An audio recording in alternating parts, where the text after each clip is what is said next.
he kind of like has reactions like C-3PO. I mean, he is emotional. That guy last night was a straight killer. And it's not like he comes out there. I mentioned J.R. Richard a little bit earlier, or Nolan Ryan. He didn't come out there, and he's not throwing gas at you. But, man, he just picks you apart through the strike zone and changing speeds. I mean, he's got you wrapped around yourself with that bat trying to swing at it. I mean, when he is on, and I'll say this, I'm not a Cubs fan, but I love watching him pitch. He just, what do they call him, the Professor? That's his nickname, the Professor? I mean, no emotion whatsoever. He just kind of walks the same and just, I don't watch enough games, I guess, to know Cubs-wise, but have you ever seen him show any emotion? I mean, what a deadpan. It'd be great to be that way. Just, I got everything under control. Yeah, even back to the 2016 run, I can't think of a moment where you saw a real outburst of emotion, like how pitchers sometimes do. I thought last night, for a starting pitcher, that was one of the best games I have seen pitched from a starter all year. Anywhere. Across the board. One of the best games I've seen. I thought he was that good. And then Kimbrel came in there with his beard and kind of freaked everybody out. Listen, Cubs fans, I know that he got the job done, but that is still an issue. That's an issue. I mean, the situation last night almost unraveled and would have completely screwed Kyle Hendricks over, but it didn't. I thought, honestly, for a starting pitcher, that was one of the most impressive performances I have seen out of Kyle Hendricks. What's his salary? What's he get paid? You know? I mean, maybe it's unfair of me to kind of pick him out just because I watched him last night. This year, he's making $7.5 million. That doesn't seem like very much. I mean, I don't know. What is he this season? He's only 8-8, right? Know what he is, 8-8 on the season? Man, I just thought he was damn surgical last night. Now, you have to look back on that. I don't know how many of his performances that he's on the hook for by virtue of that bullpen screwing things up. I mean, more educated Cubs fans could tell me. But, man, I was really, really impressed. And it takes me, being a really big man, to sit here for 5 minutes and talk about the greatness that was a Cubs player. But, man, last night he was good. I mean, good. Good if I've seen all year. So if you guys want to hit some baseball, we certainly can do that as well. Yeah, I did. I saw at the Fever game last night. And actually, I think Kyle saw Goga and Miles Turner driving around downtown a moment ago, right? Yeah, I was walking around here, saw Miles taking Goga around town in his truck. Are they going to Gen Con together? They'd stick out like a sore thumb. What kind of truck does Miles have? Big? It was lowered. It was all blacked out. The only reason I could see him because he had his window down. I think it was a Chevy. If I remember correctly. I only saw it quickly. He was driving by. Yeah, I saw pictures, I think, last night of the Fever game that Miles and Goga and T.J. McConnell were sitting at the Fever game together last night. So, yeah, you saw them when you went out for lunch. And by the way, if you work downtown and you're going out for lunch, be ready to stand in line because the Gen Connors are taking – I don't know where you might have to go. I mean, if you go anywhere, like I can't imagine right now the whole Chick-fil-A line is probably wrapped all the way down the escalator and out the door at Circle Center. But the Gen Connors have taken over. I can't tell you how many Chewbacca's have stepped in front of me so far when I'm driving down Capitol. Get a lot of Chewbacca's. This other stuff I don't know. But welcome. 65K. And by the way, if I have anybody, speaking of being out and about, anybody that's down in Lawrence County and going to the gathering of the Juggalos, let me know. I'm going to hear all about it. I got to hear a live, local, and late-breaking update on what's happening. So I've had, actually, my man Brad Clapper sent me a sign that was placed on a door of a convenient mart. I think it's called Johnny's Junction down in Judah. right in that general vicinity off of 37 that basically talked about how you're not allowed to wear a mask or makeup or sunglasses or glasses or hoods or anything like that when you walk in. Just because they know what they're getting. And then somebody else had sent me something about a local hospital that had something about, hey, you know what? We may all of a sudden get a rush on folks coming from this event right here. The Gathering of the Juggalos officially underway. And if you don't know what that is, that's the Insane Clown Posse. And as their fans, their 20th anniversary get-together, there's no way in hell I'm going, but I have just said I didn't think there was any way in the world that Lawrence County was ready for it. And having seen Lawrence County before and lockup-wise, having seen that, there's no way that's ready. Gathering of the Juggalos right now. If you get an update, if you're down there, I don't know, getting something pierced or something tattooed or listening to Gilbert Gottfried's stand-up, or awaiting Guar, let me know. Tell me how you're doing. All right, Phil Steele, college football preview, all that you need to know about the Big Ten and the landscape of college football coming up at 4:05 today. Marcus Hunt of the Colts in the 4:45 segment. Yeah, we got Mike Chappell coming up in the 5 o'clock hour. And a great conversation I'll explain to you coming up in just a bit. I'll put it in a bit of context for you. Somebody that you can go see. And I think you should go see. I'll explain that a little bit later on. I've got tickets to give away coming up as well. Jeremiah and Greg coming up on the other side, and Tucker Barnhart will join us to talk about the Reds, the base brawl, and coming back from an injury and scuffling a bit and feeling much better about himself right now. Our friend Tucker Barnhart from Brownsburg, Reds catcher, and you at 239-1070. Join us coming up on the other side. It's 93.5 and 107.5 The Fan. Are you an overthinker? Hi, Rick Edelman here, host of The Rick Edelman Show right here every weekend. In 3 decades of serving folks like you here at Edelman Financial Engines, we've met a lot of folks who were trapped because they were overthinking their financial decisions. We get it. This can be scary stuff. You work really hard and you make a lot of sacrifices to save all your money. And well, just imagine if you make a mistake. Bad investment choices, the wrong mortgage, incorrect insurance coverage. It's enough to keep anyone awake at night. So here are 2 pieces of advice to help you solve the problem. First, realize that most decisions can be changed. And second, it's not just you, it's we. You don't have to go it alone. Let us help you. You'll get our experience and our expertise. So call us at Edelman Financial Engines. It's one decision you don't have to overthink. Call us at 888-PLAN-RIC. That's 888-PLAN-RIC. Or visit us at rickedelman.com. That's ricedelman.com. You forget something? Yeah, listen, I'm not going to be able to pick up Braden tonight after practice. Oh, did something come up at work? Nah, not even going to make it in today. Why? What's going on? Well, I'm coming up on some construction in about a quarter mile. I've already started ignoring the signs. In a minute, I'll force my way through traffic while texting. I'll pull the wheel a little too far and drive right through the barrels where I'm going to hit a few workers. One of them is going to get killed, so then I'm going to be arrested and charged with vehicular manslaughter. No one plans on having an accident, but you can plan to avoid one. Read the signs. Slow down. Stay alert. This is Kelly Watson, business manager of Labor's Local 1112. Every year, not only do accidents in the construction zone kill and injure workers, they can also cost you, the driver, thousands of dollars and time in jail. A message from Indiana Laborers International Union of North America and affiliated locals. Back. And Cage the Elephant. Live in concert this Sunday at Ruoff Home Mortgage Music Center with very special guest Spoon and Wild Bell. Get tickets now at livenation.com. Back and Cage the Elephant. All the hits for one night only. Check more at beck.com and cagetheelephant.com.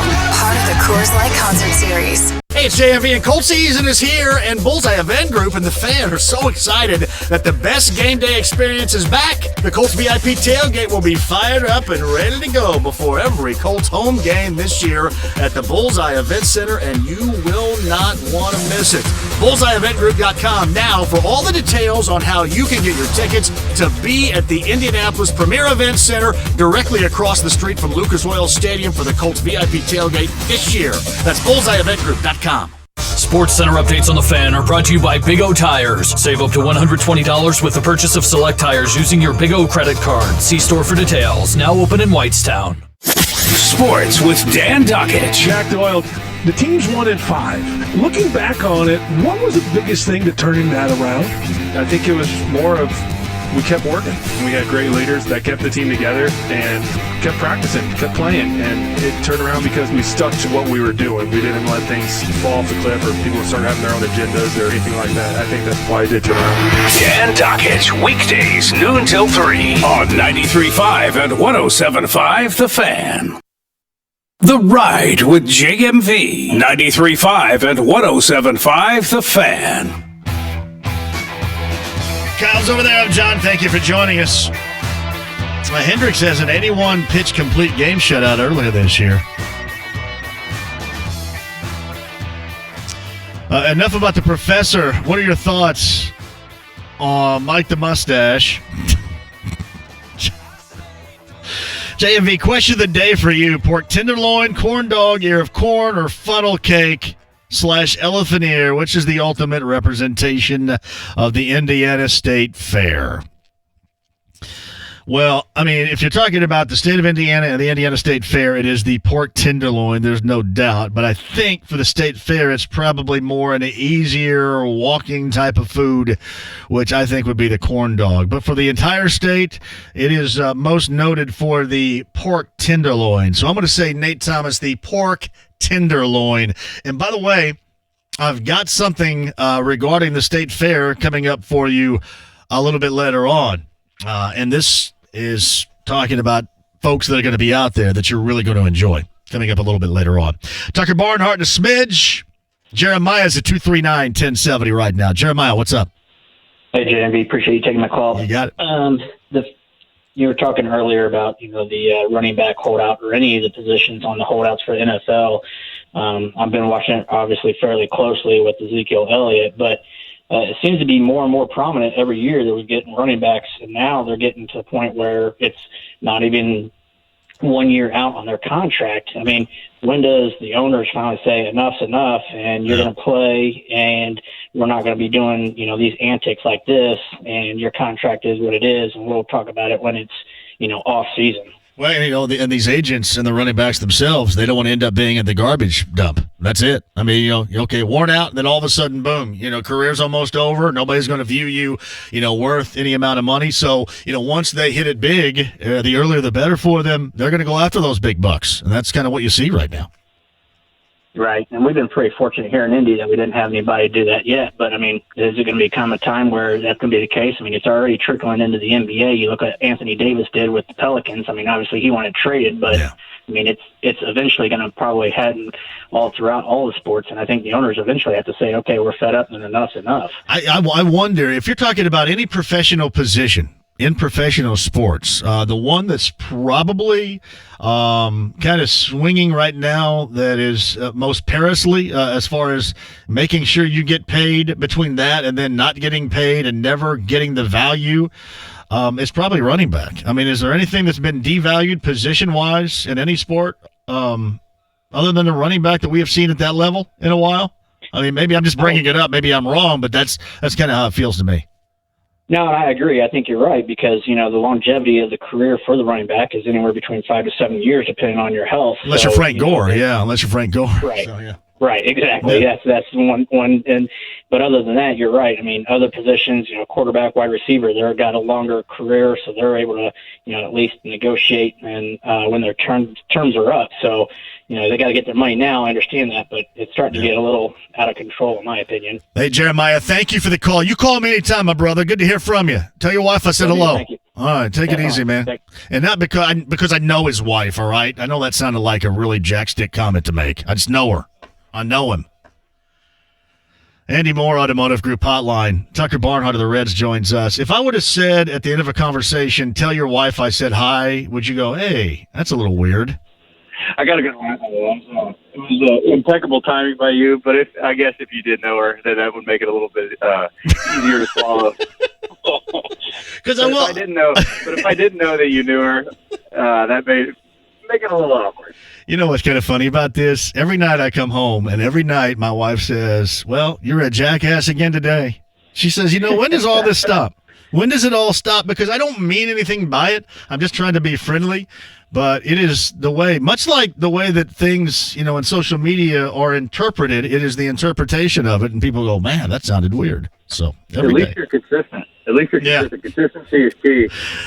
It is. Hey, you didn't charge the mound yesterday. Why not? No, I think we had enough of that the night before, so I just kind of took my base and went down to first. Did he just lose it, or did he throw at you? No, he just lost. It was a breaking ball.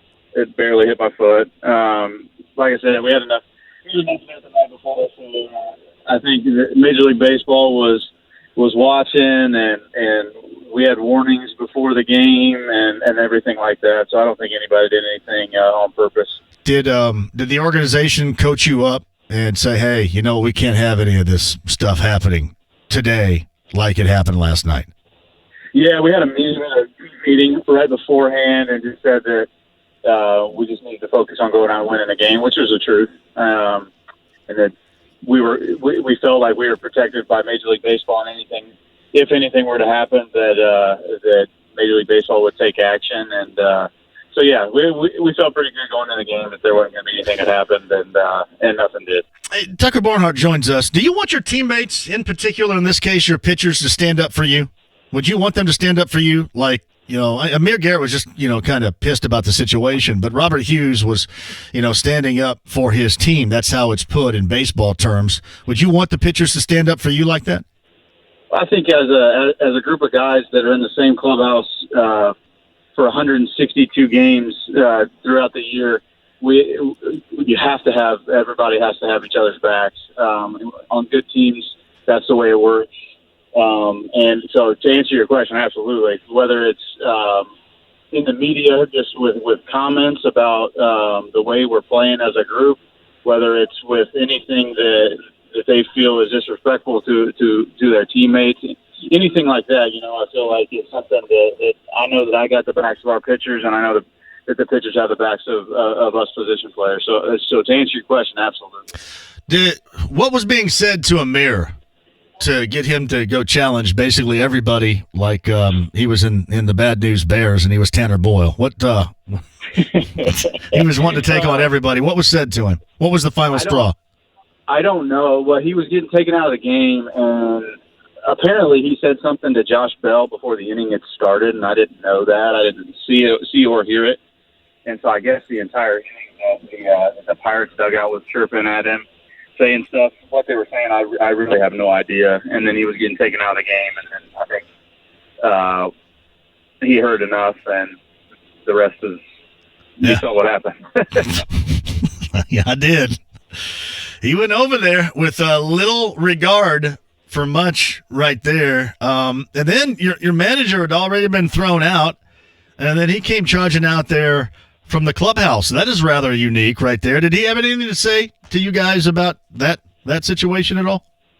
Well, I mean, I think that he, going back to your question about standing up for teammates, it's even better when your manager stands up for his players, and that's what he was doing in that situation. He had gotten thrown out because he was standing up for Puig when he was still a teammate for a ball or strike call. He was standing up for Puig. He had gotten thrown out, and then that whole incident happened, and he was going out standing up for his players again. So David he's exceptional when it comes to that. And everybody in the clubhouse knows that he's got our back, and he keeps us all together. But the next day when we had the team meeting, he told everybody that he was proud of how everybody is stuck together and how everybody is standing up for each other, and it was nice to hear. Tucker Barnhart's on the Eddie Moore Automotive Group hotline. Did Puig know that he had been traded when he went out there and was trying to get into it, or was he still unaware? No, from everything I understand, he was not aware. I don't think that we in the dugout were aware either, because I think the staff would have got him out of the game just so there were no issues. But I think he found out that after he had been taken out or ejected, I'm not sure which one, for the whole incident, he found out when he got into the clubhouse, apparently. So there were rumors about it in the dugout as far as, did you hear? We got Bauer, and we weren't sure for who and all this, that, and the other. And so we were just kind of waiting to see what happened. And after he got thrown out of the game is when he found out. How was Puig as a teammate? He was great, man. Like I really mean that. He played harder or as hard as anybody I've ever played with. It comes off as maybe a little overzealous sometimes, but it's just him and the way he plays. The way I look at it, man, when we got him, when we traded for him in the off season, is what he does. What you see is what you get. I mean, that's the beginning and the end of it. And if you just kind of embrace that and let him do it, and don't think that you're going to be able to change who he is or change the way he plays the game, you're going to absolutely love him. And that's the way I felt about it. I really mean that. I think he, like I said, he played as hard or harder than anybody I've ever played around.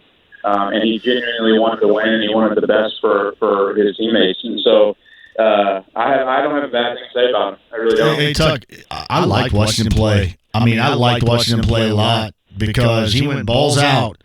I thought, in between some of the dramatics and the soap opera stuff and the licking of the bat, this guy, the way that he played the game and went after the game is reminiscent of what all these old crotchety guys and how you should, the game should be played. And once you're between the lines, you're going, full bore, 110% or whatever. I thought when he was in the Reds uniform, that's exactly what he epitomized. No, I agree. I agree, man. He more times than not, he ran as hard as he could to first on ground balls. I mean, trying to leg out doubles, trying to do, everything to help us win. And he played hard. He missed some cutoff, man. I guess would be like the only thing that I would say that he didn't do well. He didn't hit the cutoff. No, he didn't miss him. He just said to hell with it. He didn't try to hit him. Yes. So honestly, that's the only thing I can say. It's just like I said, if you decided you were going to be able to change him and kind of calm down the antics as far as licking the bat and things like that are concerned.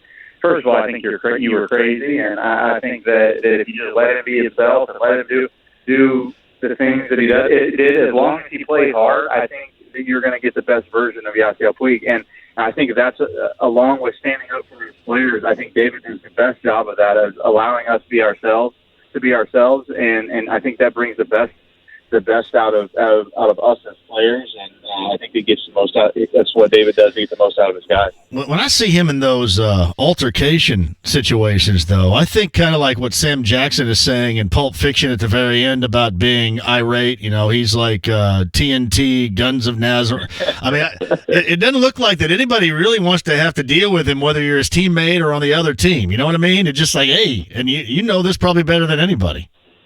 I think the best line from the whole incident the other night was Eric Cooper was the third base umpire, and Jesse Winker. Everything had started to calm down, and Puig was yelling at somebody again, and Eric Cooper looks at Winker, and he said, "Winker, calm him down." And Winker just turned and looked at him and said, "You calm him down." Like there's no calming him down. I mean, he's an animal. He really is. Strong as there is, and it just was really funny. In the middle of this big fracas, you hear Winker and the umpire like say, "No, you do it. No, you do it. You do it." It was fun. That's good, man. That is so good. No, you calm him down. I'm not doing it. Oh man. See, one of these days when you guys have like C-3PO and R2-D2 as robotic or droid umpires, then you guys will have to calm him down, No, I know it. There's no calming him down though when he gets going. He just gotta let it. It's like you just gotta let the fuse burn out. Yeah, I agree. Tucker Barnhart joins us. You seem like you're in a better place right now, getting over that injury and kind of getting back in the swing of things right now. What did that time off and that whole just getting past that oblique situation do for not just you physically but mentally? I think it's weird. It's weird to say because I don't really know why it happened, but I just I lost like the love of playing really, and I took for granted a lot of things. I took for granted just being able to come to a major league ballpark and play every day, things like that. Like I didn't find joy in that like I used to.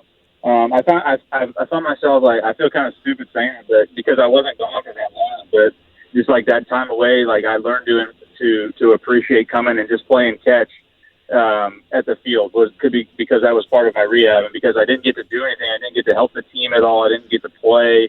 I had to sit there and watch, and I wasn't allowed to do anything.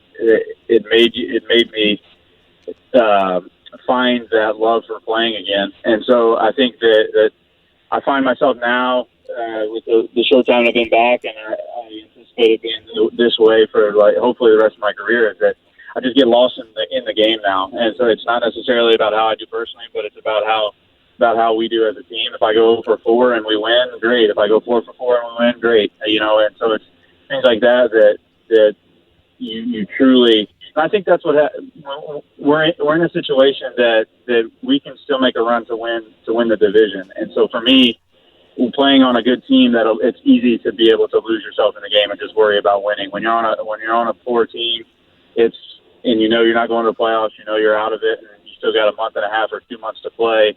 That can be mentally draining, and so it's refreshing to be on a better team with good players, and we're all pushing to hopefully make a run at this division. I'll tell you what, it seems that way really anywhere. I think anybody that's got a job that's ever felt like they're scuffling at a time in a place, you have battles of wits or lack thereof, kind of playing mind games with you a little bit. And I can't imagine at your level, what that does to you, because I would assume you probably get devoured by negativity, and that's tough to get out of. No question. I mean, it's the most cliche thing you'll ever hear, but the best hitters in the league, they fail 7 out of 10 times. So you put that into perspective. So it's a game of failure from the start, and then being able to deal with going through rough patches, and then you see everything on social media, you hear things at the stadium, you things like that. I mean, it just wears on you. It really does, and it's tough.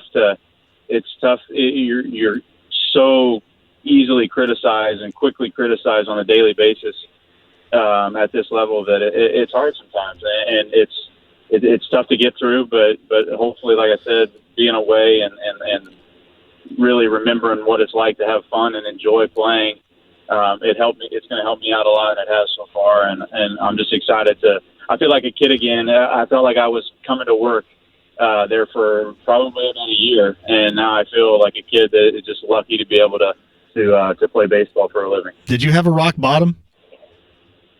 I don't know if I had a rock bottom, man. Like, it just, over time, it just kind of, it felt like if I went 0 for 1, if my first at bat I lined out, or if I punched out my first at bat or anything like that, I threw a ball away, made an error, anything. Like, if I did something negative, like right out of the gate, my day was over. Like, it really did. It felt like that I was of no use to the team, and usually it ended up it started at an 0 for 1 and ended up at an 0 for 4. So it's weird. I don't know. Like I said, when I started talking about it, like I don't know where it came from. I don't know why it happened, but it did. But I'm glad that I was able to, even though it did take a little bit of time, like I was able to realize it and get past it. So Tucker Barnhart being open and honest with us, and as always, my friend, I do appreciate that. Now, did you change your batting stance at all? Right side or left side? Have I seen that? Yeah, I stood up a little bit, which, I mean, I'm about 5'2" anyway, so I got to create as much leverage as possible when you got guys that are a lot taller than me. So it's standing up. I mean, I was able to, while I wasn't playing, watch some of the best here. I mean, we play Christian Yelich, it seems like every other week. So, I mean, he's obviously a freak. And you watch him hit, you watch kind of things that he does. I got hurt in L.A. when we were playing the Angels. You watch Mike Trout, watch him hit. You kind of have any and every video known to man available to us. And so if you want to go take a look at some guys, you're more than welcome to do, and it's easy to do. And so, I mean, those guys are themselves, and there's not going to be another Christian Yelich. There's not going to be another Cody Bellinger, anything like that. But there are things that each of those guys do that are very similar. And so you can kind of try and take from them and kind of add to your game in a way that's beneficial to you. And the standing up piece has helped me out. It's helped me see the ball a little bit longer, make my decisions a little bit later, and hopefully it's going to turn into better results. Man, I'm happy for you too. You sound like you're in a much better spot right now, and injury wise as well. I mean, you just sound like you're in a much better spot, and that's good to hear. I appreciate that, man. I am. I know for sure that I am. It's nice. It's nice to be able to take a deep breath. Truly, like I got to a point where it didn't feel like I could take a deep breath, and so and I was just grinding over every little thing, hard to sleep, stuff like that. But it's good. It's good now. Like we're feeling good, and the team's playing well. We hopefully can make a run at this division and make things interesting the last month of the year. I think that'd be swell. Why don't you do that? You should tell all those. I think it sounds pretty damn good. Yeah, tell all those guys. Tell all those guys that, and tell Dietrich to stop starting everything. All right, he's the one that starts all this stuff. I will let him know. Hey, if there's ever a player that would play shirtless, would he be that player? He'd play shirtless, wouldn't he? 1,000%. Yeah, 1,000%. I don't think Dietrich would like if he could get away with it. He would never wear a shirt, would he? Absolutely correct. Man, he never wears a shirt in the clubhouse. He gets there, he takes his street clothes off, and he's walking around with no shirt on or a sleeveless shirt until he puts his uniform on. Hey, well done. Stay after it here. Stay hot, as they say. And yes, sir. Tell Sierra I said hello. You sound a lot better. And that makes me feel better. So. Thank you. I'll tell my wife that you said hello. Yeah. Kind of brought this whole conversation full circle. Ask her if it sounds as bad as people say it does. I will. Take it easy. Hey, go get some tonight. Yes, sir. See you. Tucker Barnhart's on the Andy Moore Automotive Group hotline. That's open, that's honest, and that's Tucker Barnhart. All right, Greg on the other side, Phil Steele, all the college football news, all the preview that you need is coming at you at 4:05, and we'll get back to what Tucker Barnhart is going to open up about in a moment. Back with you next. How well do you know the Indiana State Fair? Test your knowledge on 1075thefan.com for your chance to win a 4-pack of tickets to this year's festivities. At 1 Hour, we stand behind our work, and I mean for years. Hi, I'm Corey Kreitzberger from 1 Hour Heating and Air Conditioning. If our repair fails in the first 2 years, we'll fix it again for free. Who else can say that? We gladly guarantee our repairs because we know the care that goes into them. Call us at 844-1HOUR. That's 844-1HOUR. Your comfort is just a call away. Call 1 Hour. Terms and conditions apply. License number H0010668. John for Andy Moore, Toyota, Avon, 5 miles west of 465 on US 36. I'm telling you, the selection is absolutely the best out there. Please tell the guys at Andy Moore Toyota that, in fact, some of the guests on this show believe that Andy Moore is the host of this show, which is even better. But here's what Andy Moore Toyota, here's what both Ben and Robert and the gang do so well for you. They get you in the car that you want. Car, truck, or van-wise, there's no greater selection, AndyMooreToyota.com, but there's no better folks to deal with to make sure that your car buying experience is the absolute best. So make no mistake, if you want this thing as easy as possible, there's your path out to Avon. Andy Moore Toyota in Avon. And tell them I sent you. 5 miles west of 465 on US 36. Hoosier fans, Indiana football tickets are on sale now for the 2019 season. IU football hosts 6 home games this fall, including matchups against Big Ten East rivals, the Ohio State Buckeyes and the Michigan Wolverines. Fans can purchase single-game tickets as low as $20 and $200 for season tickets. For complete ticket information, visit IUHoosiers.com today. Go IU!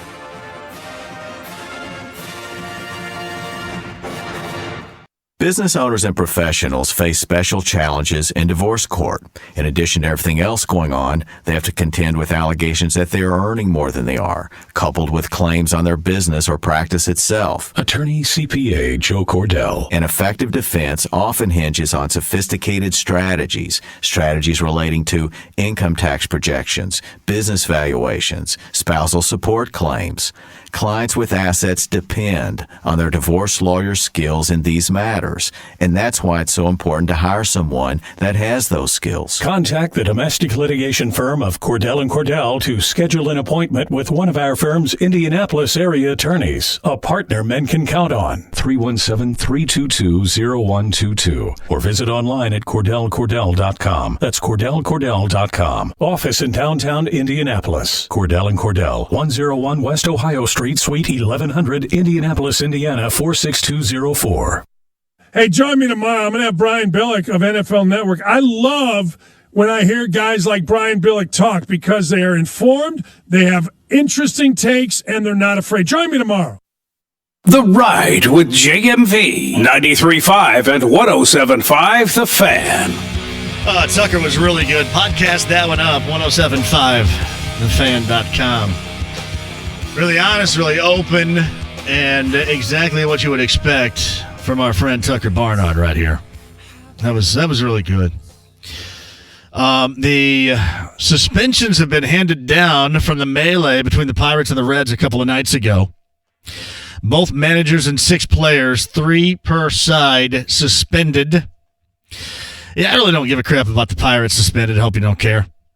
Amir Garrett of the Reds, 8-game suspension, inciting the bench-clearing incident by running to the area outside the Pirates' dugout and throwing a punch in the top of the 9th inning.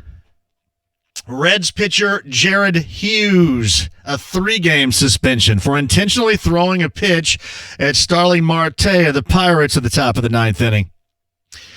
Now, Indians outfielder Yasiel Puig, who was then a member of the Reds, has received a 3-game suspension for his aggressive actions during the 9th inning incident. Clint Hurdle, a 2-game suspension for being a red-faced horse's rear end. And David Bell gets a 6-gamer for acting outside his mind. Returning to the field following his ejection, escalating the incident with his aggressive actions, his club's intentional pitch at Marte, and his numerous ejections this season. His numerous ejections this season. Man, that was really outstanding from Tuck, right? It really was. That kind of gives you a bit of a window. Hey, believe me, we can all feel that way.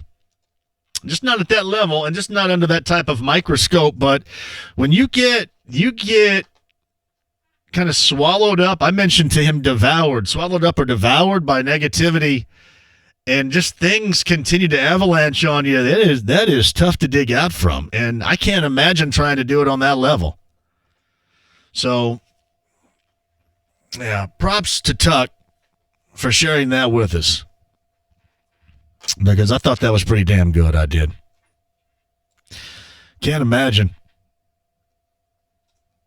JMV, pretty interesting that Jared Hughes hit a Pirate in the Brawl game and was ejected, and he used to pitch for the Pirates when he first came up and pitched for the Indians as well. Yeah, he got suspended too.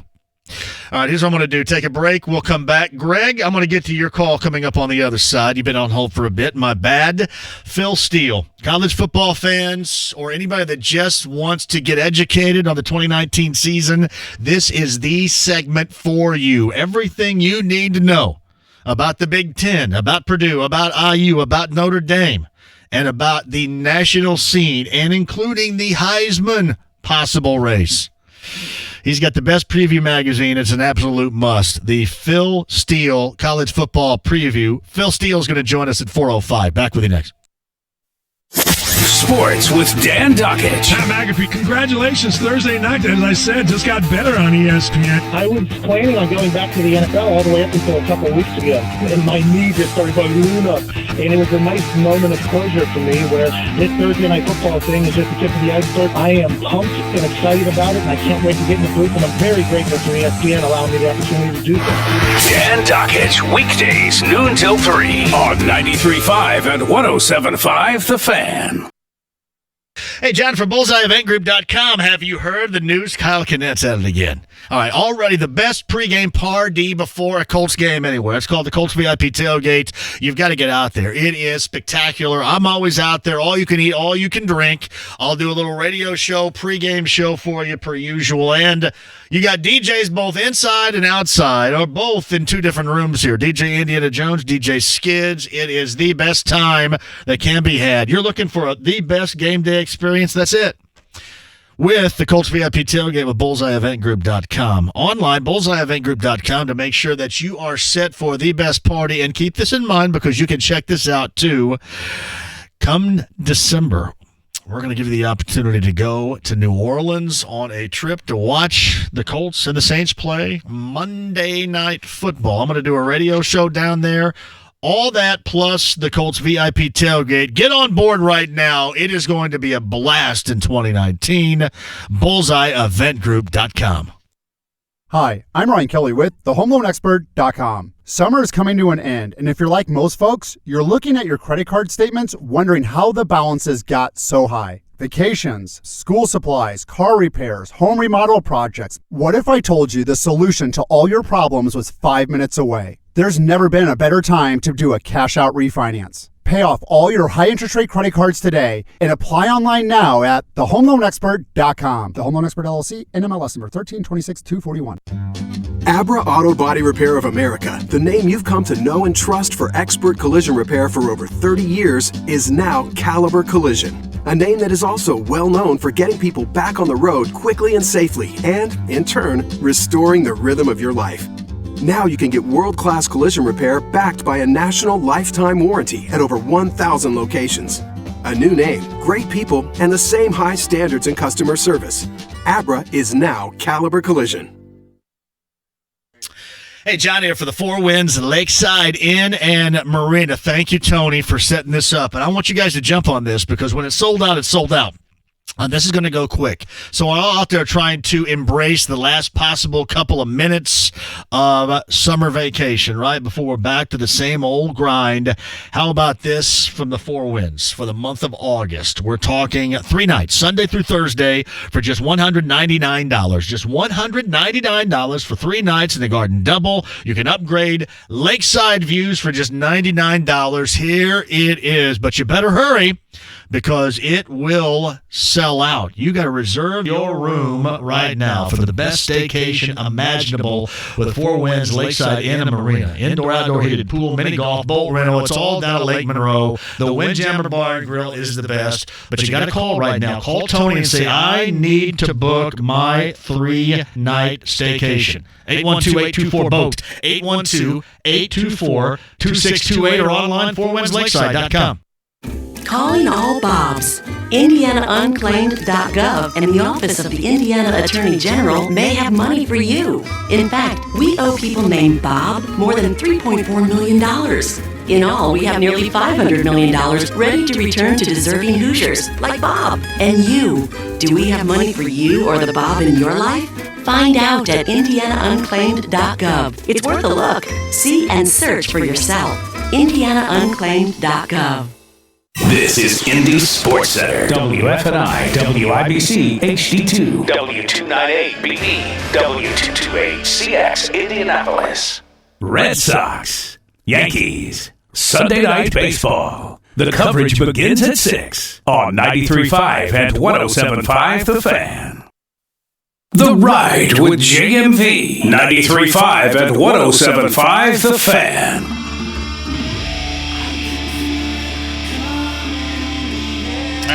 Mike DeRocco, who writes about the Jacksonville Jaguars. Have you guys seen this in a tweet? DeRocco was on with us a couple of days ago. just tweeted this. Jaguars, Tom Coughlin reached out to Peyton Manning, and invited him to come speak to the team. Manning will watch today's practice and speak to the team this afternoon. I think everybody needs Peyton Manning to speak to them. I tell you this, I need Peyton Manning back on this show. Because he's another one. I just kind of like ask one thing, hey, what? And he goes, and it's awesome. So the Jags looking for a little bit of conversation, a little bit of leadership, guidance, what have you, from Peyton Manning. I think we can all use that. From Gordo, I need some new Reds gear, and I can't find anything I like out there. Can you have Tucker send you some of that nice on-field gear? Maybe an XL, please? Thanks in advance. We'll ask him. Nah, he was really good last hour. Really open. Talked about the whole baseball. The thing he said about Winker is awesome. When third base umpire, what's his name? Cooper? Eric Cooper, I think's his name. When he suggested that Winker go out and handle Yasiel Puig or do something about it, he said, why don't you? Which is good. Really good. But he also opened up about scuffling. And opened up about the time off. And becoming re-engaged, re-energized. And listen, it doesn't take just being a major leaguer. This can happen to any of us right there. It might be happening to you right now, and I hope that it's not. But, man, you can get into some dark places and just be absolutely devoured by negativity, and that sucks. Been there and done that. I think most people out there, and whatever their line of work might be, just life in general, probably have dealt with that. But it was good, and I can definitely, just by talking to him there or watching him right now, I can certainly see a difference because he was in a bad spot. He was scuffling big time, no question. And he just kind of laid it all out for you right there. Podcast 1075thefan.com. Before Phil Steele calls in, Greg's at 239-1070 right now. Greg, hello. Hey, JMV, how you doing, buddy? Great, Greg. How are you? Good interview with Tucker. That was good to hear from him. And you know what? I'm glad you said that, but it was all him. It was very little of me. I mean, he was open, and that's the type of stuff that you hope for, and he was fantastic. He was. I went down there and watched him a couple of weeks ago. It was pretty good. So, hey, real quick, you know me, I'm a Cardinal fan. Yep. I'm a National League Central fan. But I'm going to tell all the baseball people out there right now, you might want to watch out for the New York Mets. And I'm not a Mets fan. I'm just saying. Why are we watching out for the Mets? They kept their pitching staff. Everything's in touch. They're only 6-7 games out of the wild card. And I tell you what, I think that's a scary baseball team coming down the stretch. Yeah, I don't know what just because they got Stroman and kept Syndergaard and kept Wheeler. I mean, that's what inspired you on the Mets, because this is kind of a surprise to me. Your inspiration on the Mets is a bit of a surprise. Well, you know what? They were the laughing stock of Major League Baseball all year long, and all of a sudden they got it together, and they're only 6-7 games out of the wild card, and they've won 8 out of the last 10. And the Mets are a very, very scary baseball team right now in the National League. All right, Greg. Anything else?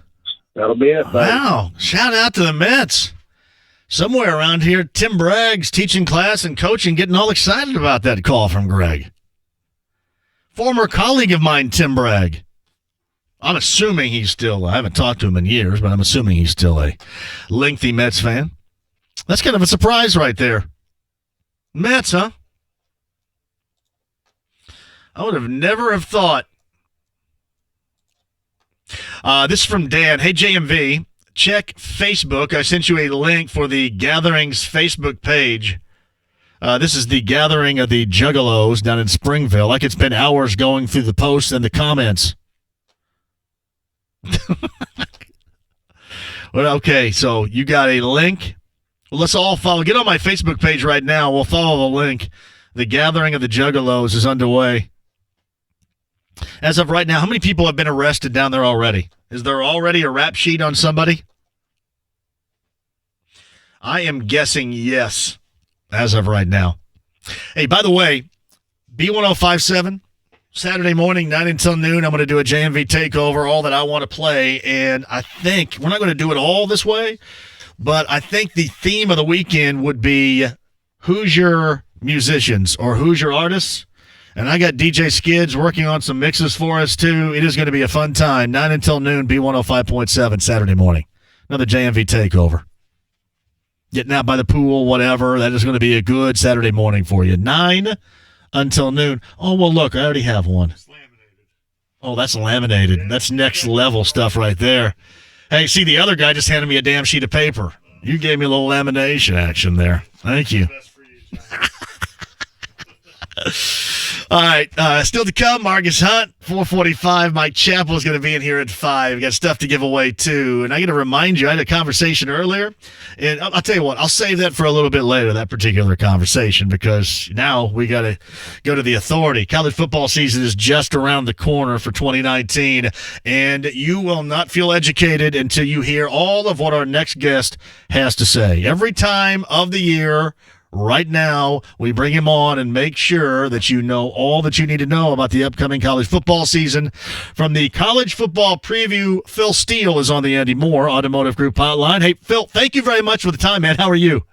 You know, I am doing great, John. How about yourself today? Well, I'm having you on, so that's all that we need to know right here. I mean, I'm having the authority of all previews right now because I get asked all these questions, especially here in Big Ten country, about how this may look this season on both sides of the ledger.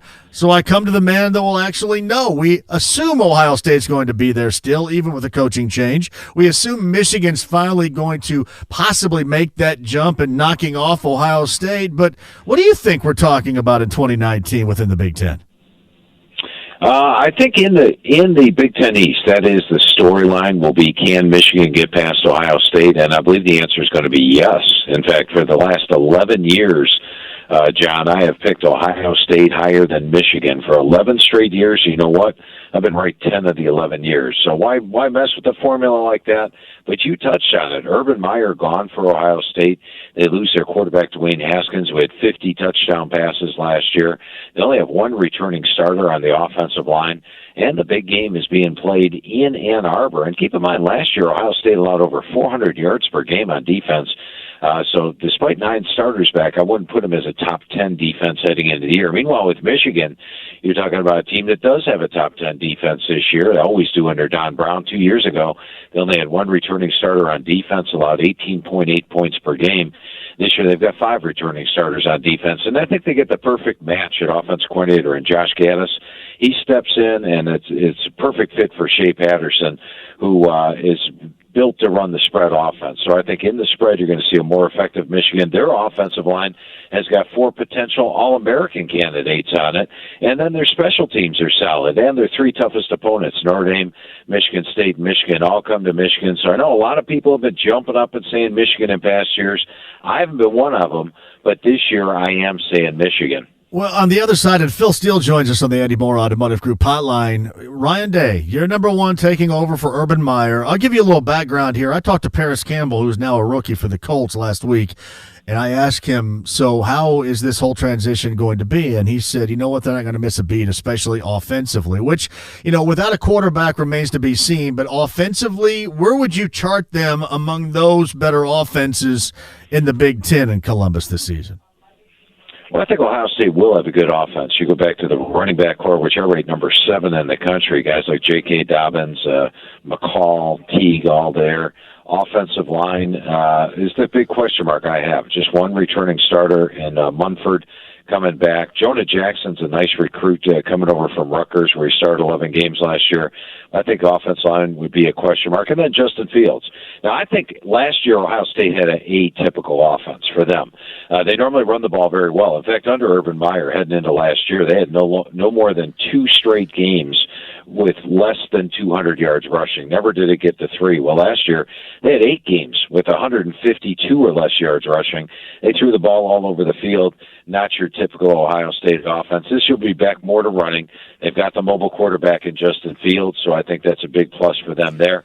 They've got to keep Fields healthy because they've got Gunnar Hoke and Chris Chugunov behind them. And if anything happens to Fields, you're going to see a completely different offense and not as good an offense. So as long as Justin Fields stays healthy, you're going to see a better run game for Ohio State despite the young offensive line. But I don't think they're going to match last year's production that they have, putting up last year 42.4 points per game. Could be as much as a touchdown per game drop-off this year. Hey, Phil, give me what you think the dark horse might be within the Big Ten. You can go division to division if you want, but just in general, the Big Ten. Well, one team to keep your eye on would be Michigan State in the East. When I look at them, I see a team that's got the defense. We know that. They've had a great defense last year. They got 8 starters back. They have our number 3 defense in the country, loaded at all 3 levels. But last year's offense was so banged up. Remember heading into last year, folks said, hey, this could be one of the best Michigan State offenses of all time. But then Lewerke got injured, running backs got injured, receivers got injured, the offensive line rarely started the same unit, and they were woeful last year. But they've got 9 starters back on offense, so the same potential they had going into last year, if they can stay healthy, could be a threat, with the exception they have to play Ohio State, Wisconsin, and Michigan all on the road. But do keep in mind, in the last 5 years, they've knocked off 6 ranked teams on the road. So that's who I'd pick out of the East. Now, my dark horse in the West was a team that I really liked in Nebraska. And, in fact, I've got Nebraska my number 1 most improved team in the country this year. Last year, my number 1 most improved team, Florida, went from 4-7 all the way up to number 7. A lot of good things about Nebraska I could talk about. Second year, Scott Frost. Second year of the offense. They struggled early last year, averaging 23 points per game to start the year. Finished the year 37 points per game their last 6 games. They've got a much easier schedule as Michigan State drop off the schedule. 3 toughest opponents they have at home in the West are they get all 3 of them at home: Iowa, Wisconsin, Northwestern. This is a team that could go from 4-8 to double-digit wins, but I don't know if they'd qualify for a dark horse anymore because now the media came in on Big Ten Media Days and anointed them the favorite to win the West. Yeah, so Phil Steele, College Football Preview. You have to have it to prepare yourself for the college football season. He joins us via the Andy Moore Automotive Group hotline. So let's start here.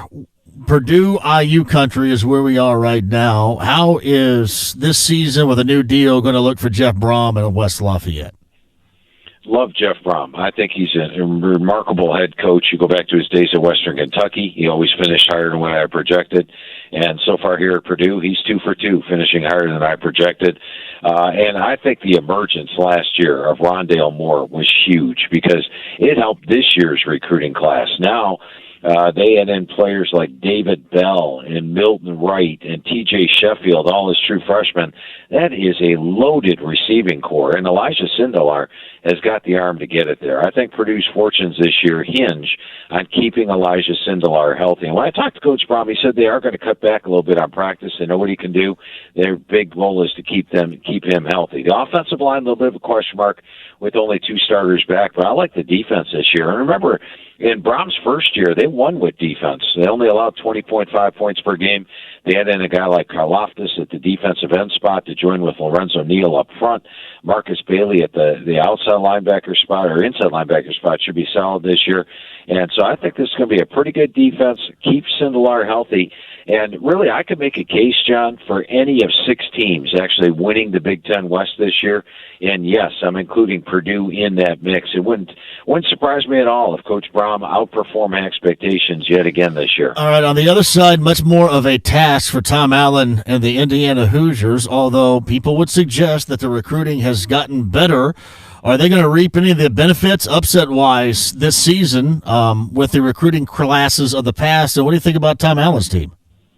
You know, I think the biggest difference between Indiana this year and Indiana the last 2 years is going to be depth. And why is that important? Well, you go back and look at how Indiana's been playing the big boys. They took Michigan State to the wire last year. Ohio State, I thought they gave a good game for 3 quarters. Penn State nearly upset them. Michigan gave them a great game throughout, even in the season final against Purdue, a 7-point loss.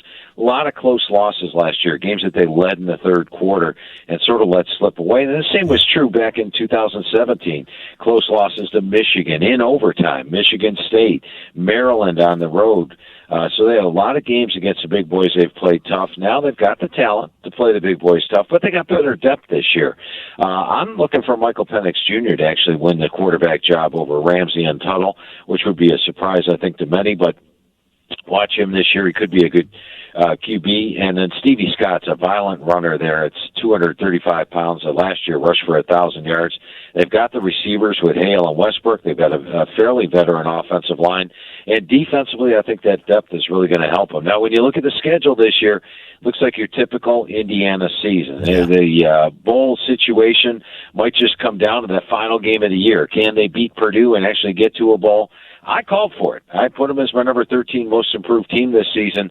I think Indiana finally gets to that 6-win level, and I love the job Tom Allen's doing. As you mentioned, I think he's doing a really good job recruiting, and it's a talented team Indiana has, so despite a tough schedule, I got them making a bowl game. Rejoice, Hoosier football fans, with Phil Steele on the Indy Moore Automotive Group hotline. People will feel good about that. So what about in South Bend this year? What are your thoughts on Notre Dame? I think that you were as high on them as anybody else a year ago. How do you view them this year? Yeah, you hit it right on the head, John. And a lot of people say, Phil, do you have a favorite team? And I surprise them when I say, yes, I do have a favorite team. And then the ears perk up, who is it? And I always say, it's a team I predicted higher than everyone else. And Notre Dame was that team last year. So I was a big Fighting Irish fan the entire year. I had my number one surprise team in the country, or a non-top 10 team that I thought could actually make the playoff. And the Irish did not disappoint. They actually made the playoff last year.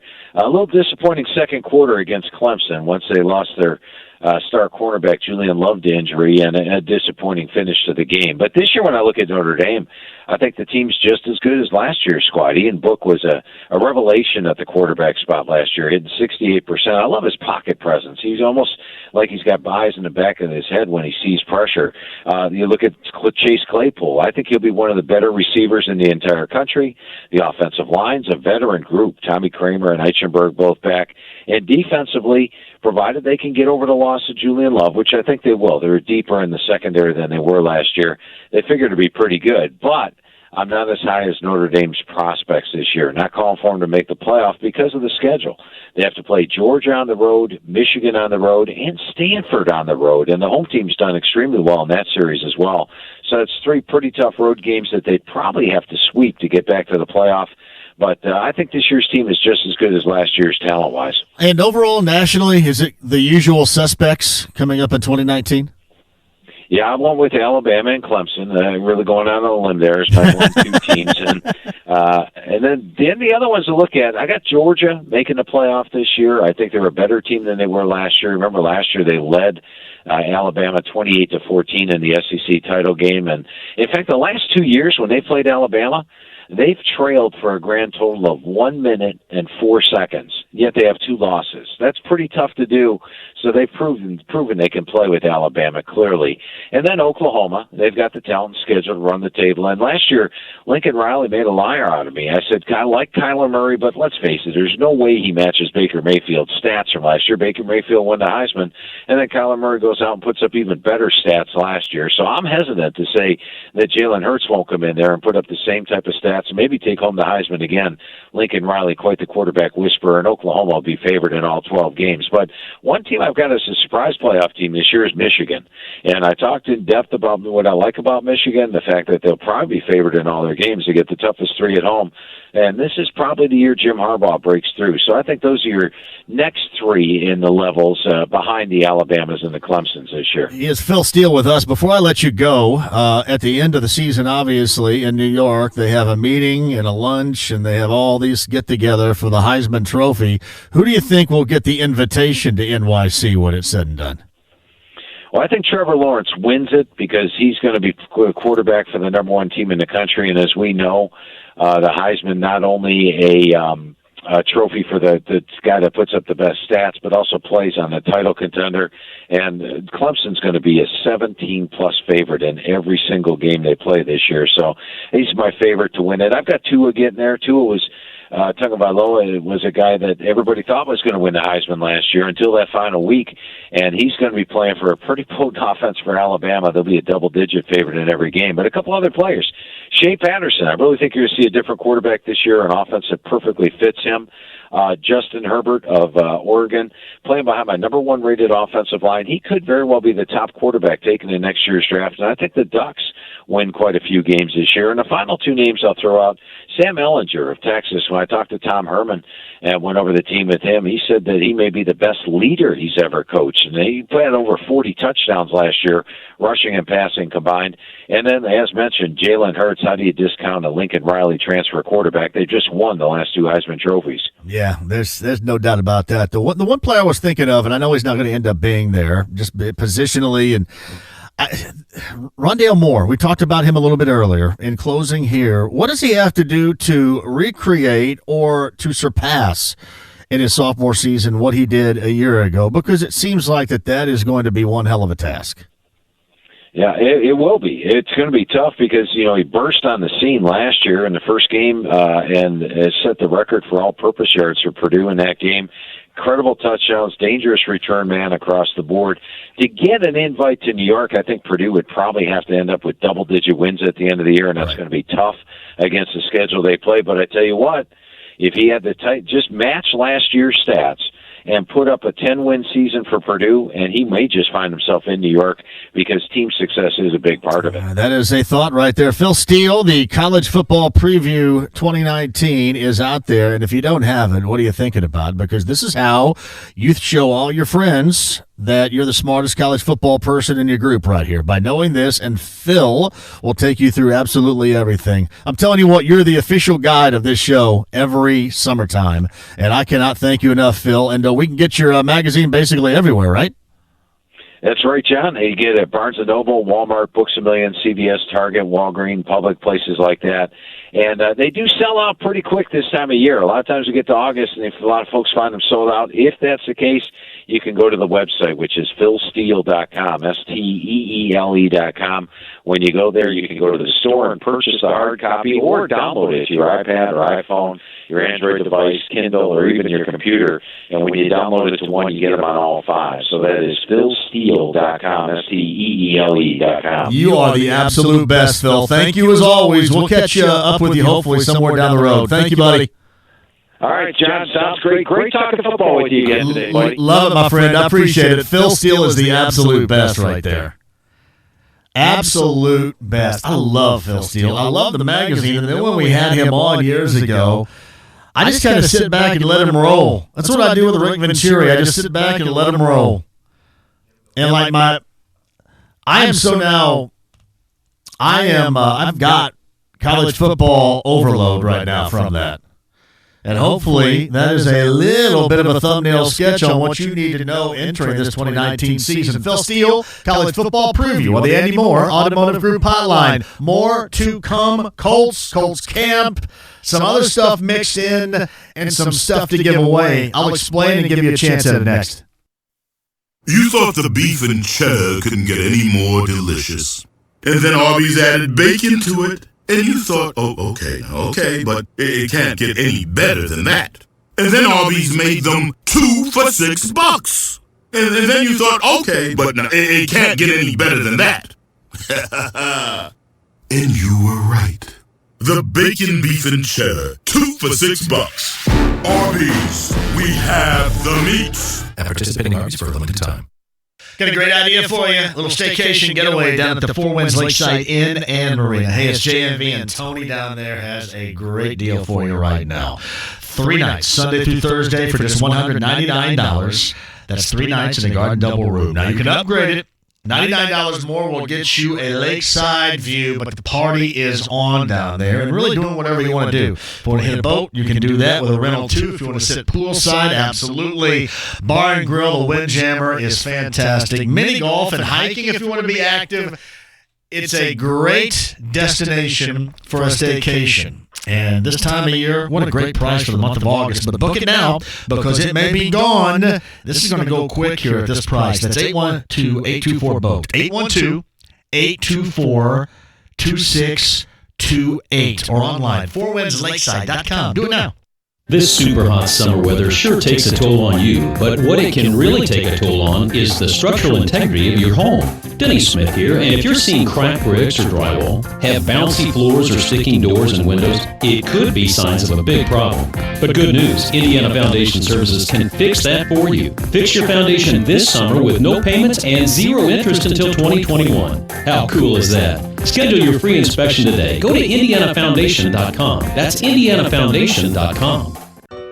Protect your wealth with a custom-made retirement plan from Crown Haven Wealth Advisors by calling 844-896-7233 and online at crownhaven.com. Sports with Dan Duckett. Pat McAfee joins. All right, what would happen first? I go to Coach Knight's for dinner, or you go hang out with Ryan Grigson, have dinner and drinks. Would you ever do that? I think I've gotten to a stage in my life where kind of like a bygone be bygone. I would enjoy having a drink with Ryan Grigson, I believe, so we could chit-chat about some misunderstandings, mostly on his side. I think it would be a cool conversation. Dan Duckett, weekdays, noon till 3 on 93.5 and 107.5 The Fan. The Ride with JMV, 93.5 and 107.5 The Fan. That's it. Oh, we got double barrel FM stick action for you right now. Hello. Kyle's over there. I'm John. Phil Steele was outstanding per usual. I have no idea. You guys are asking me, did he have all that stuff in front of him? I sure as hell hope so. I can't keep up with it. I mean, my head just kind of explodes a little bit, but he is so good because here's one thing this time of year that universally everybody around here complains about is, oh, not enough coverage here or not enough coverage there. You didn't talk about my team. And that probably still will happen. But when I ask him about any of the local teams around here, he goes in depth. I mean, in depth, which is pretty awesome. Yeah, October's Finest is talking about how, or at least trying to tell me how the Colts should get Melvin Gordon. All right. Probably won't happen. I'm just guessing right there. It's probably not going to happen. Man, that was good. I guess it kind of made everybody feel really good. I don't know if you've already seen it. Normally, that is what the dudes grab and then go to the beach or go poolside and read it from cover to cover while drinking. And hopefully you have a little information retention with that, too. But he is, as always, as strong as you're going to find. Phil Steele. We'll do that again, I think, over the course of the season because he popped back on here after we hung up and went to break and said, hey, you guys, we can have me on anytime you want. I'm all good for that. But, man, that is a lot of info right there. And I'm guessing, for those of you asking, that it is, some of it has to be right in front of. There's no way that he's just, throwing that out. If it is, that's pretty incredible. Tucker Barnhart was on a little bit earlier, and that is absolute can't miss. He was honest and open. I mean, first things first, we did talk about the base brawl, and we saw a little bit earlier today the suspensions handed down by Major League Baseball, and in particular, I don't care about the Pirates, but regarding the Reds, Amir Garrett got suspended, Jared Hughes got suspended, now a member of the Indians, a suspension, 3 games, I believe, was handed down to Yasiel Puig, and David Bell got suspended as well, the manager.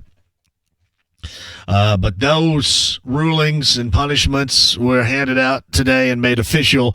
But he also talked about going through it and scuffling and going through it and scuffling and then hearing it from everybody and not feeling good and being in some bad spots. And I thought he was open, incredibly honest, and it was an incredibly enjoyable interview. And it makes it more enjoyable to me as a friend of his, because I have seen him since he's come back from that injury, and he does look different, and he sounds different, and he was in a tough spot, and I feel good about him. So hopefully that is ongoing, but that gave you a bit of a window to, struggles that obviously major leaguers can have, and they're struggles just like us. I mean, hell, we go through crap like that all the time. I'm sure you've been through it in your career field of choice or in your job situation. It is really good Podcast is where you're going to find that at 1075thefan.com. It was strong from Tucker right there. This is from Jeff. Damn it, JMV. How could you not ask Phil Steele about my Anderson University Ravens? Or what about the Wabash Little Giants? And nothing against either. I don't know if I were to ask him, he probably, Jeff, would have been able to say something about it. That's pretty damn impressive. Like Kyle's over there saying he has to have that in front of him. JMV, this is from Michael. The air went out in my car, and I'm sitting on 465 in bumper-to-bumper traffic. Give me a good laugh. You guys want a good laugh? We got anything ready for a good laugh? Yeah, I got something for you. I talked to him a little bit earlier today, but you know me, I love Boys to Men. Boys to Men. Motown Philly, Cooley High Harmony. Mike Wells and I talk about it all the time. And Sean Stockman called me a little bit earlier today, one of the original members of Boys to Men. And he has a great, that's up on podcast right now at 1075.com. August the 14th, Boys to Men will play at the State Fair. But he gave me a story about being in Indy once upon a time and being in a club downtown, and there's a little bitty guy that started to fight and got his ass whipped. That was a really good story. Catch that with Sean Stockman at Boys to Men. 1075thefan.com. That was really good. I don't know if that's going to be a laugh. I'll tell you what. You're driving, though. I can't prompt you to go to my Facebook page right now while you're in the car. Yeah, just deal with it. We'll come up with something funny here in a second. I mean, we got into it yesterday about, whining and crying and being loud as opposed to being right. I don't know. John Easter writes this: I sure hope whoever decided to close I-70 and the other interstates in Indy during Gen Con 19 has to drive around Indy right now. It is ludicrous. How does it look out there? I got out last night. I was trying to make it down to my daughter's practice in Center Grove, and it took forever. Because when you got FUBAR everywhere else, it FUBARs all the other places. Like, I try to go down Capitol, and then go to McCarty, and then I go straight down what west turns into, Bluff or whatever, right? And, man, that thing was all lit up, too. I don't know if there's anywhere we can go around here where it's not completely screwed. And all at the same time. Like, I got everybody right now telling me they're sitting in bumper to bumper. And not like Michael, unfortunately, with the air out. Which sucks, but man, that's brutal. Yeah, my Facebook page, somebody put a link on it if you want to see the gathering of the Juggalos down in Springville. I don't know. It may be something you can't unsee, so just keep that in mind. I don't want you to have to see something that, obviously is going to linger or be branded into your retinas for the rest of your life. Tommy Allen says all west side streets of the city are jammed full of people. Downtown with Gen Con, huge. I tell you what, somebody like that open space in the Palomino is missing out right now. We should open something up in there. I tried to make some money. Do you know what's going in where the Palomino is downtown? Do you know? That is right there and in prime real estate. I'm assuming it's going to be some steakhouse, right? Is that kind of what has to open up, a steakhouse? So what steakhouse is going to go where the Palomino was? That's missing out on a ton of cash right now. Like Kyle went out for lunch a little bit earlier. We got here early, and he went out, and you couldn't even get in line. The lines were so damn long everywhere. There wasn't a damn Chipotle to be had. Unfortunately for my man right there. That is too bad. Hey, JMV, I heard your conversation with Tucker a little bit earlier. I too, enjoyed the openness, and it can be a struggle. It's a struggle for everybody, and just not professional athletes, but he gave you a little bit of a window right there. Yeah, a window that sometimes a lot of people don't see, but that was really good with Tucker.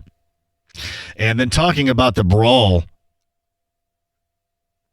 the other night and what he said about Puig when the third base umpire yelled at Jesse Winker and said, do something with him. And then Winker yelled back, no, you do something with him. Because nobody wants any part of Yasiel Puig. And then went on as Yasiel Puig being a teammate. I loved him, man. I did. And I didn't think much of him just because, good or bad, I didn't really care. But I enjoyed watching him play, and I think it sucks he's no longer on that team. JMV, those are going to end up being a big betting center where the Palomino used to be. Is that real? True? Yes? Place is missing out right now. I mean, you got to put something in there.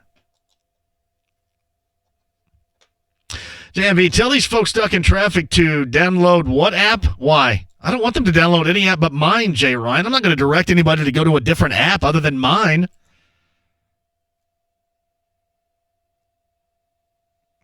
I can't do that.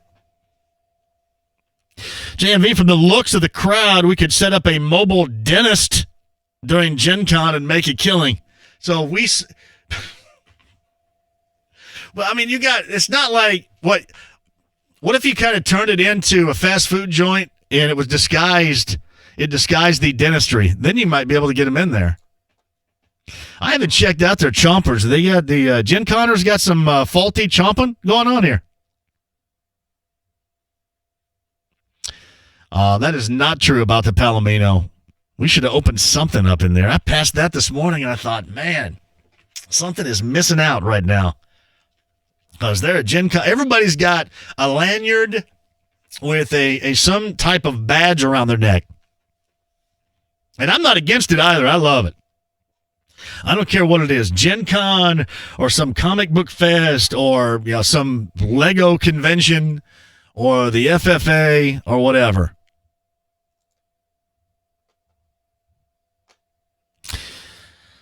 No. Gen Con is not. Is it really? Is that.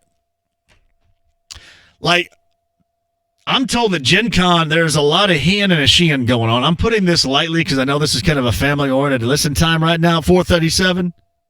Is there a lot of he and she-in going on? Because I see a lot of he's. I just don't see a lot of she's. I see some.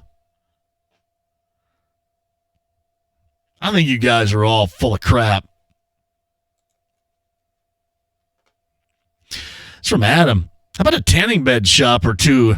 I think that's needed in the Palomino next week. A laundry and tan locked up in there.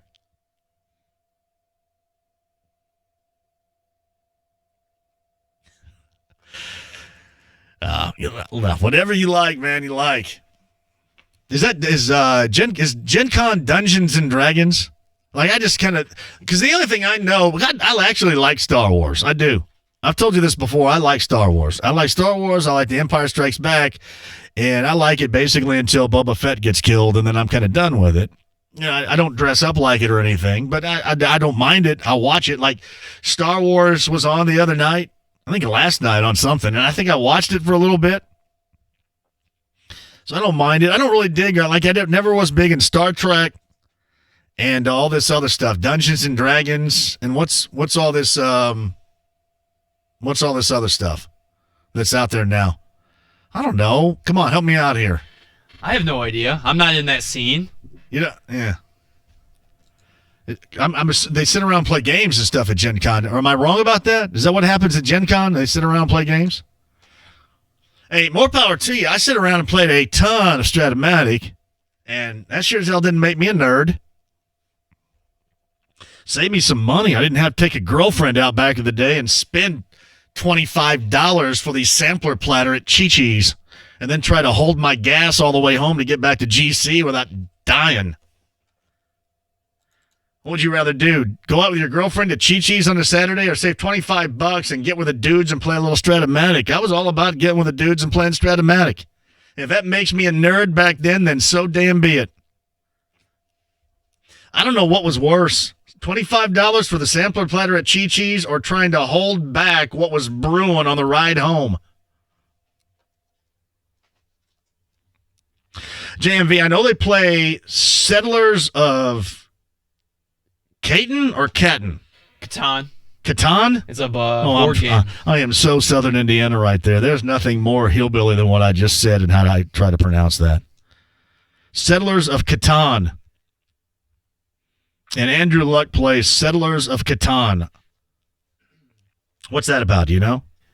Yeah, I've actually played it before, and it's just. Well, you like, just said you didn't do any of that stuff. Well, I know that was a part of it. I played it once or twice. What the hell, Settlers it's just of a board Catan? game. I don't really know how to explain it. Huh.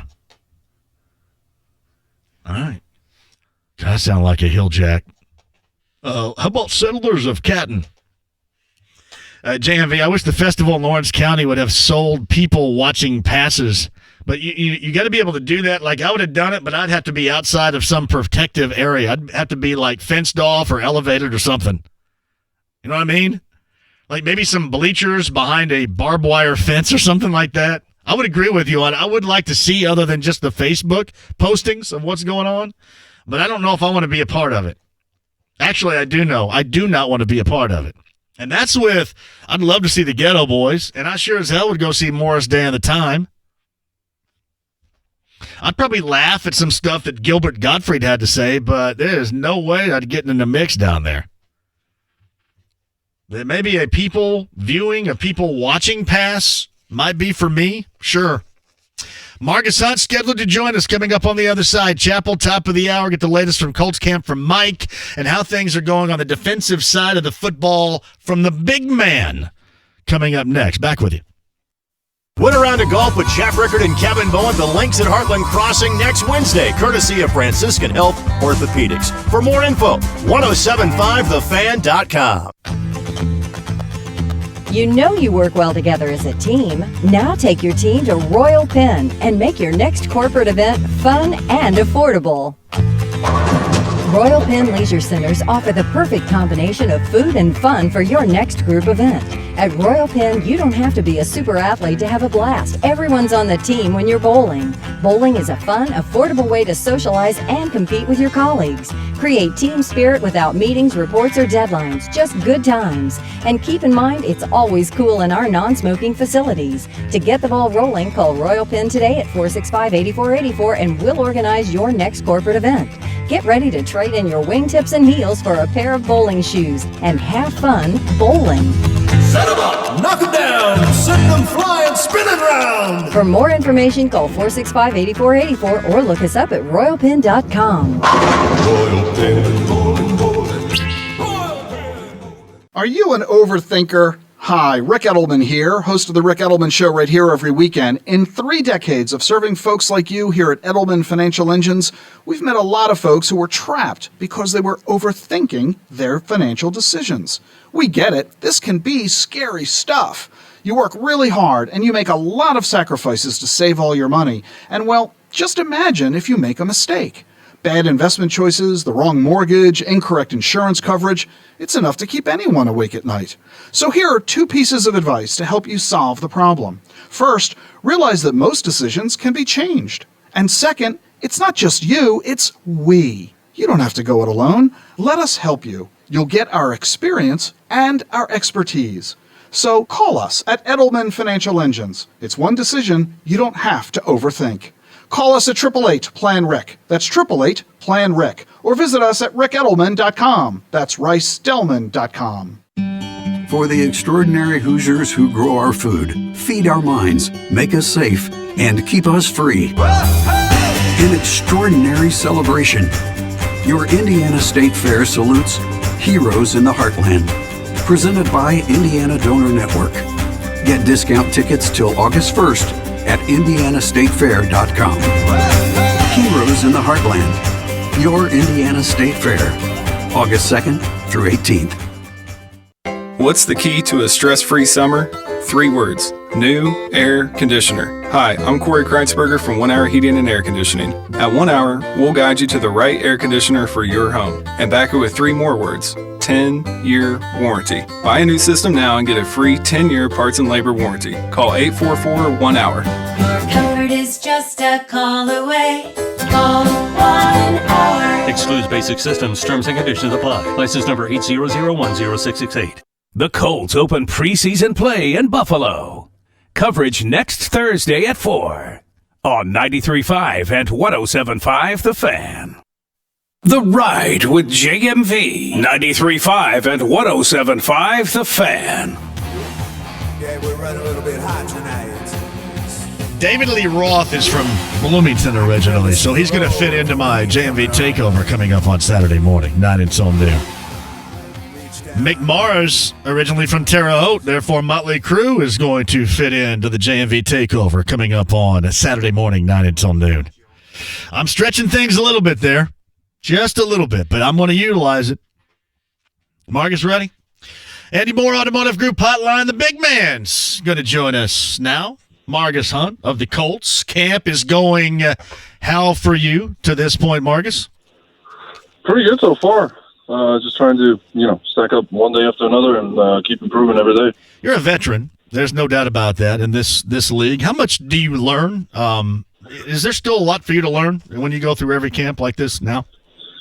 Absolutely. You're trying to get better every day and trying to learn something new every year. So, this year is no different. Keep trying to improve myself to be able to be a valuable asset to this team. So, every day is important.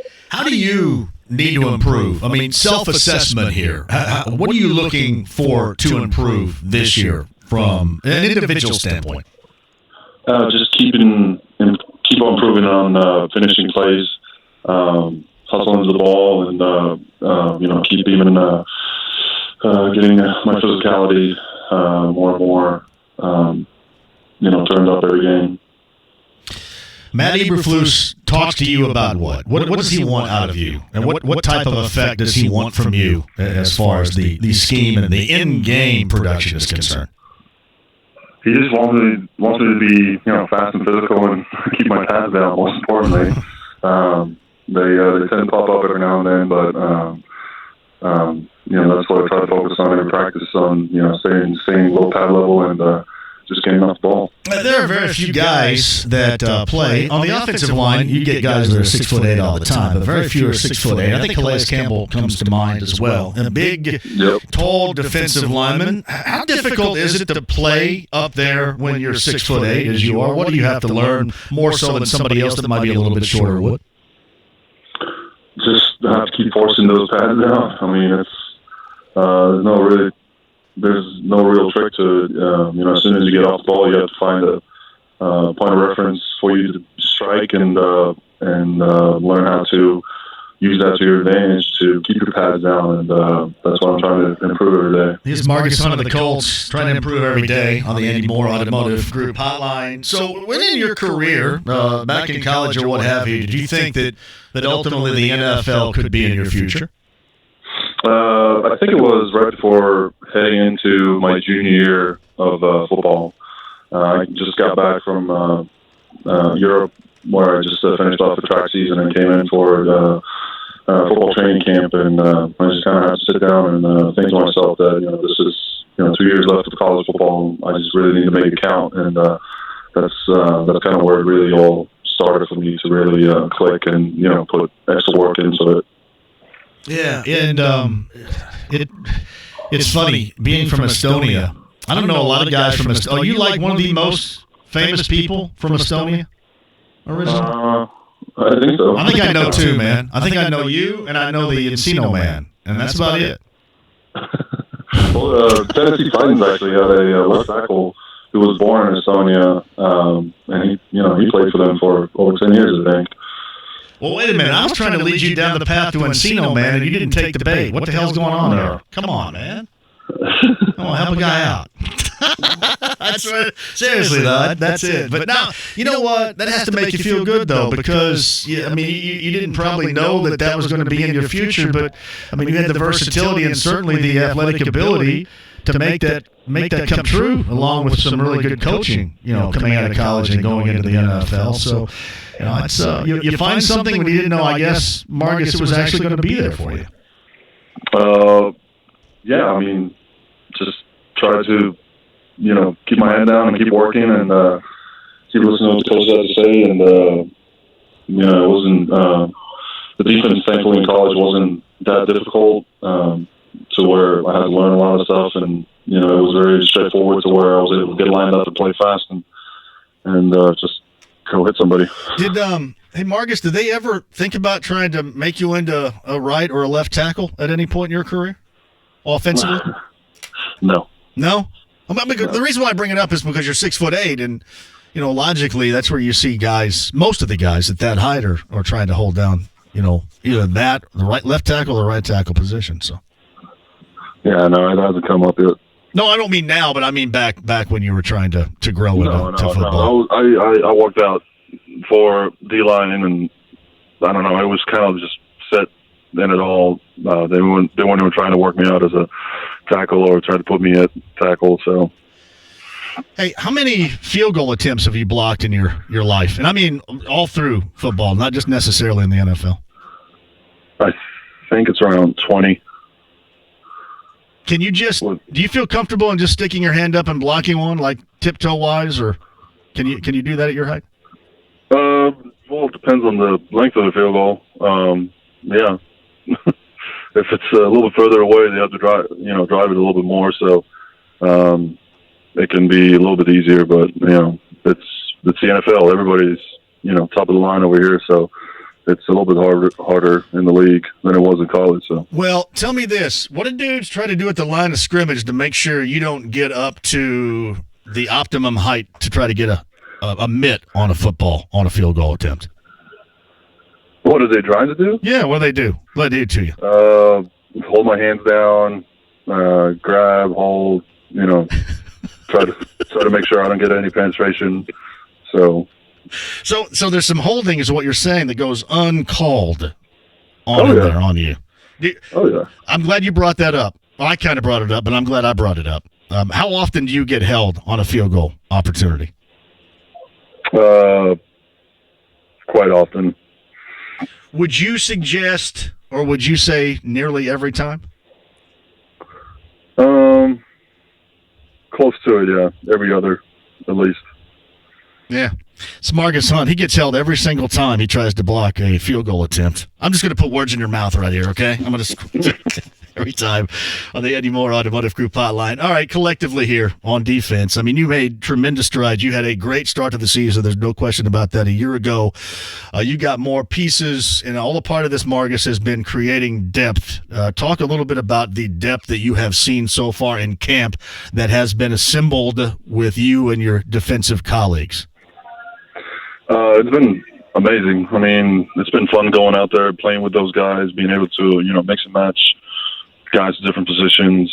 You never know when that's going to come in handy. So, the key thing is these young guys, like myself when I came into the league, there's a lot of stuff thrown at you and there's a lot on your plate. So you just need to kind of sort through all that and keep your head clear and just keep working. So, it's been really fun, watching these guys play and get after it every day. We saw this on the other side of the football, a year ago with Matt Lawson, who went out with an injury, and then, obviously he was a huge help with that offensive line, just coaching that up. I mean, you're a veteran. You got young guys, with the defensive line guys up front that kind of look for you for guidance. What are some of the types of things you tell them that hopefully will help them grow as a player as they get older? Just try to, we say a lot of it over here. It's, you try to see the little things, and then you see what you need to do. If you see a lot of things, then you're not seeing anything. So you try to keep it simple. When they get kind of stuck in practice with looking confused or whatnot, I just try to tell them, next play, forget about what happened, and just make the next play count, and keep working, and it'll all eventually pay off. Smargus Hunt of the Colts on the Andy Moore Automotive Group hotline. You ever thought about what you might be doing had football not been in your future at all? No idea. None? You like a world's strongest man type of dude to me. Sure. I mean, you like those ESPN things of the world's strongest man where you guys are lifting like 90 kegs or something? That looks like that might have been up your alley. Nothing like that? No?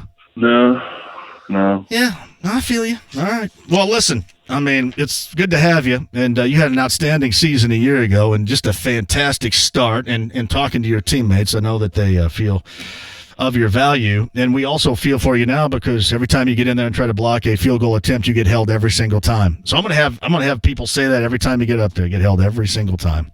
Little words in your mouth. But hey, enjoy the rest of camp in front of folks out there in Westfield, and stop by anytime you want as well, Marcus. We appreciate it. Thank you. All right. Thank you so much. It's Marcus Hunt on the Andy Moore Automotive Group hotline. I was trying to squeeze it there, folks. I'm squeezing it. Squeeze it.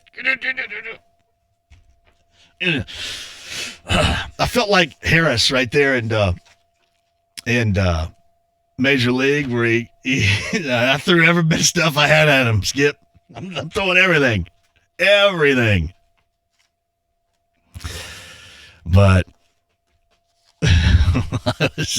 sometimes, there's nothing wrong with that, man, because some guys are different. I'll give you a great example. Yesterday, Clayton Geathers just has a different personality. And that is what I have to try to do. I have to try to squeeze that right there. I threw every piece of junk I had at him, Skip, right there. Every piece of junk I had. Marcus Hunt on the Andy Moore Automotive Group hotline. Thank you. Hey, that's me. Woo! Sometimes that happens, man. You got to be prepared for that, just like, you'd be prepared for somebody that would go on and on and on. And it's all good, man. Mike Chappell on the other side. Mike's going to go on and on and on and probably have a different viewpoint regarding Luck missing practice than what I have tried to convey to you over the past couple of days or so. Mike's going to join us. I got stuff to give away as well, and a couple of hit or miss things regarding MLB and the NFL. Other side with you next. Wouldn't you like to have a nice, relaxing camping trip about now? Well, it's not that kind of camping trip. The Colts 2019 season starts in Westfield as the players move in for training camp. Let's go! And the Fan has you covered. Daily updates on air and online. The road to the Super Bowl begins in the long, hot summer. Run down the field on them! Colts training camp on 93.5 and 107.5 The Fan. Are kids better off in an intact family? You bet they are. This is Joe Cordell of the domestic litigation firm Cordell & Cordell. Kids living in a household with married parents do better in school, they're emotionally healthier, and they're more likely to stay out of trouble with the law. If you're in a troubled marriage, of course you should do everything you can to save your marriage, if only for your kids' sake. This includes considering alternatives to divorce. Of course, in some circumstances, divorce is unavoidable. In either case, if you're a man facing a crisis in your marriage, let us help you at Cordell & Cordell. Remember, we're the partner men can count on. Contact the domestic litigation firm of Cordell & Cordell to schedule an appointment with one of our firm's Indianapolis area attorneys. A partner men can count on. 317-322-0122. Or visit online at CordellCordell.com. That's CordellCordell.com. Office in downtown Indianapolis. Cordell & Cordell. 101 West Ohio Street, Suite 1100, Indianapolis, Indiana 46204. Hey, John here for Four Winds Lakeside Inn and Marina, talking in beautiful Lake Monroe. Have you guys been there? I was there a weekend back in June, and it was spectacular. All I did was sit around and drink poolside, go to the Windjammer Bar and Grill, have a blast. I mean, it was a fantastic time. Now, if you're trying to squeeze out the last possible moment of a summer break, Tony down at the Four Winds has a great idea for you. Month of August, and while the rooms last, a midweek staycation, 3 nights, Sunday through Thursday, $199 for a garden double. You can upgrade. $99 more will get you a lakeside view, but what a great deal, and this is not going to last, so take advantage of it right now before they get booked solid, and make sure you've got a room for this in the month of August. 812-824-BOAT, 812-824-2628. Tell Tony that I sent you, and let's have a blast together now at the Four Winds Lakeside Inn and Marina. Online, fourwindslakeside.com today. The kids are heading back to school, so celebrate with Payless Liquors. Dewar's White Label in the 1.75 liters, only $29.99. Absolute in the 175 is $26.99. And Kamchatka Vodka 175s are only $8.99. And if you're into wine, well, Kendall Jackson Vintage Reserve Chardonnay is only $9.99 a bottle. Bud and Bud Light 18-packs are $14.99. And don't forget, go to PaylessLiquors.com and reserve your kegs. 26 locations are open 7 days a week. They're online at PaylessLiquors.com. Don't pay more, get more, and pay less at Payless Liquors. Back. And Cage the Elephant. Live in concert this Sunday at Ruoff Home Mortgage Music Center with very special guest Spoon and Wild Bell. Get tickets now at livenation.com. Back and Cage the Elephant. All the hits for one night only. Check more at beck.com and cagetheelephant.com. Part of the Coors Light Concert Series. Sports Center updates on the Fan are brought to you by Big O Tires. Save up to $120 with the purchase of select tires using your Big O credit card. See store for details. Now open in Whitestown. This is Indy Sports Center. WFNI, WIBC, HD2, W298BD, W228CX, Indianapolis. Hey, join me tomorrow. I'm going to have Brian Billick of NFL Network. I love when I hear guys like Brian Billick talk because they are informed, they have interesting takes, and they're not afraid. Join me tomorrow. The Ride with JMV, 93.5 and 107.5 The Fan.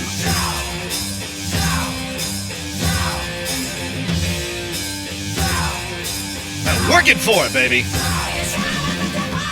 Yeah, Mick Mars is from Terre Haute, so Motley Crue's in Saturday morning. Chapel in a minute. Tucker Barnhart earlier. Phil Steele, Margus Hunt. Tomorrow's show, I want to get Bob Lovell back on. He's been celebrating summer. 25 years? Doing Indiana Sports Talk, which is spectacular. He is our friend. And I want to work him back into the conversation, I hope, tomorrow. Mike Wells tomorrow. I'm doing the hour-long show, Colts Happy Hour, coming up tomorrow for the first time from 6 until 7. So there you go. And as I mentioned, too, we are going to be doing a 9 until noon, me and Chris Woolbridge, Saturday morning on B105.7 at JMV Takeover.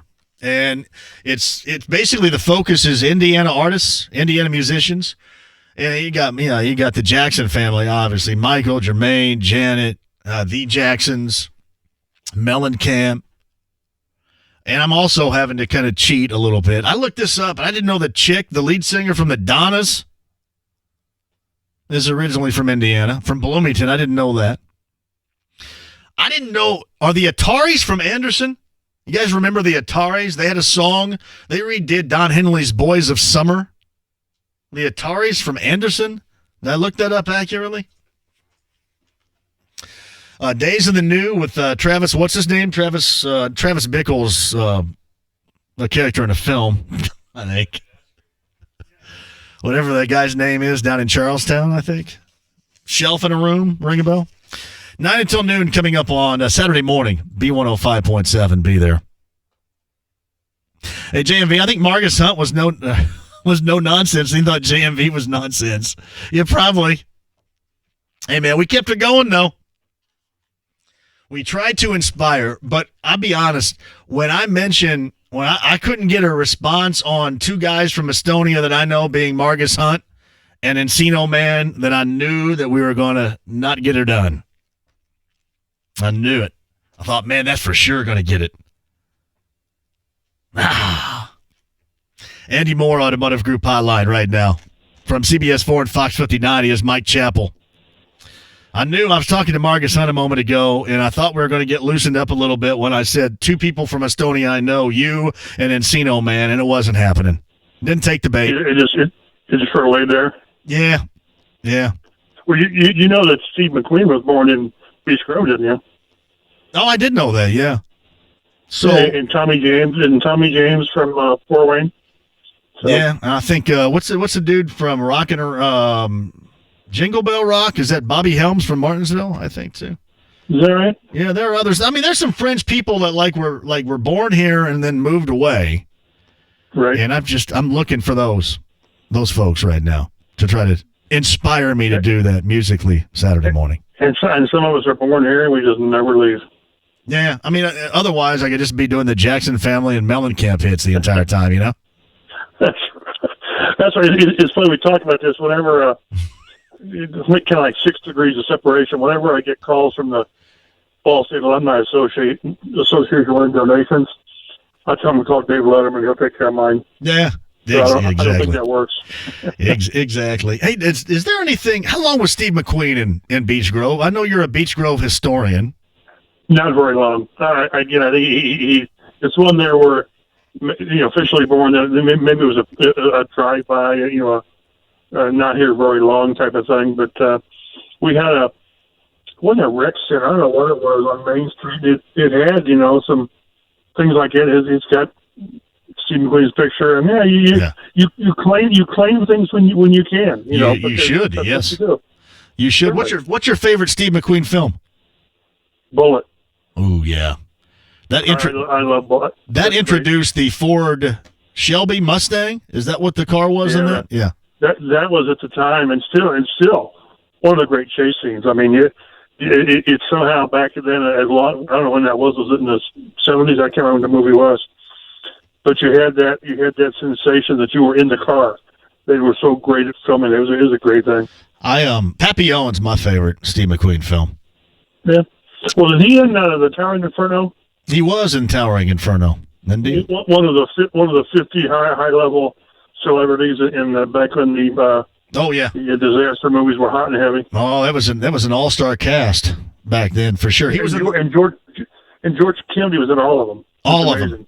Everyone, every airplane, Joe Petroni. Every airplane that lost a pilot out the window or crashed into the ocean or something happened. He was in. If I ever saw Joe Petroni, I'm leaving the airport because something bad's happening. I think my favorite one was where they had to lower Charlton Heston down from a helicopter into the cockpit of a plane. Was it Sharon Black? Who was the awful? I think it was Sharon Black or whatever. Karen Black, is it? Karen Black? Karen Black, yeah, and that's those were. Hey, boy. This will go to show you the lengths we will take not to have to talk about Andrew Luck and conspiracy theories and what might happen. So, all right, we have to get into it at some point here. So let's do it with Luck. And I don't know, your theory, your thoughts. It may differ from mine. I was told just kind of chill out. Everything's going to be okay. What do you think about the time that's being missed right now in preparation for this season with Andrew Luck and the Colts? I'm not. Although again, that's where you want to play the Allen Iverson practice. We're talking practice. It's the way I take it is coaches and GMs can't harp that practice is important, and you need to be out there, and then sort of downplay the fact that he's not out there. You can't have it both ways. And I'm not saying the Colts are going overboard on that, but he's missing time. He is. He's missing time with Funchess. He's missing time with Campbell. He's missing time with everybody on the field. I mean, he's doing the walkthroughs, and that's great. But I'm more concerned with the fact that the calf is not allowing him to practice after 3 months. That's my concern. And if whatever, 2.5, 3 months. And if that's the case, why having 5 days this week where all he's doing is working with Tom House, which is good, working with rehab guys and going through the walkthroughs? Why will these 5 days make things better? That's my only concern. It's not the practice time he's missing. It's the fact that this is still an issue after 3 months, 2.5, 3 months. And does that mean he went out there last week and he had some setback? I asked him that, and he said, yeah, you can call it setback. He's more looking that he's not progressed to the point he wanted to. So he didn't really admit that there was some kind of a physical setback. It's just he's not where he wants to be. That's my concern is why after 5 days, they get back out there Saturday, will he be out there? That's my concern is, and if he's not, he's certainly not going to play the preseason opener. And he's more than likely not going to play against Cleveland. And now all of a sudden the Chicago game's in question, and we can argue whether he needs to play. I'd like to see him out there for a series or two just so that his first series, isn't against the Chargers in their pass rush. But again, what gets me going from DEFCON 4 to DEFCON 3 is the fact that this is still at some level an issue after all this rehab time. And we'll see, come Saturday if he's practicing. And again, if he is, it'll be like he was when he started, probably, with 7-on-7 and maybe not team drilled until the Cleveland week. But you're not, and again, I'm not questioning your sources at all. All I'm saying is that is when can he practice? And the fact that he's not practicing just simply means he's not quite right yet, and if not now, then when? Hey, I do buy that too. That's why I've told everybody this is the tact in which I'll take, but I'm not. I mean, people have been down this path before, and I can understand if you're apprehensive to buy in. Do you think how much of a level of the unknown is how should I rephrase this? Hold on, let me rephrase. Is there something that they're just simply not telling us about this injury, in your opinion? Is that why it's taken so long? Is it something else, something more severe? I think what they've done from the start is downplay the severity of it. Because, again, I can go back to, I can pull my quotes out from April or May, whatever it was, or June, maybe it was June, when Frank mentioned, hey, if we have a game this week, he's more likely to be out there. And he sort of repeated that this week, but he also said, I haven't talked to Andrew. Because it's very clear to me that right now, this is all in Luck's hands. When he in his mind is ready to practice, he'll practice.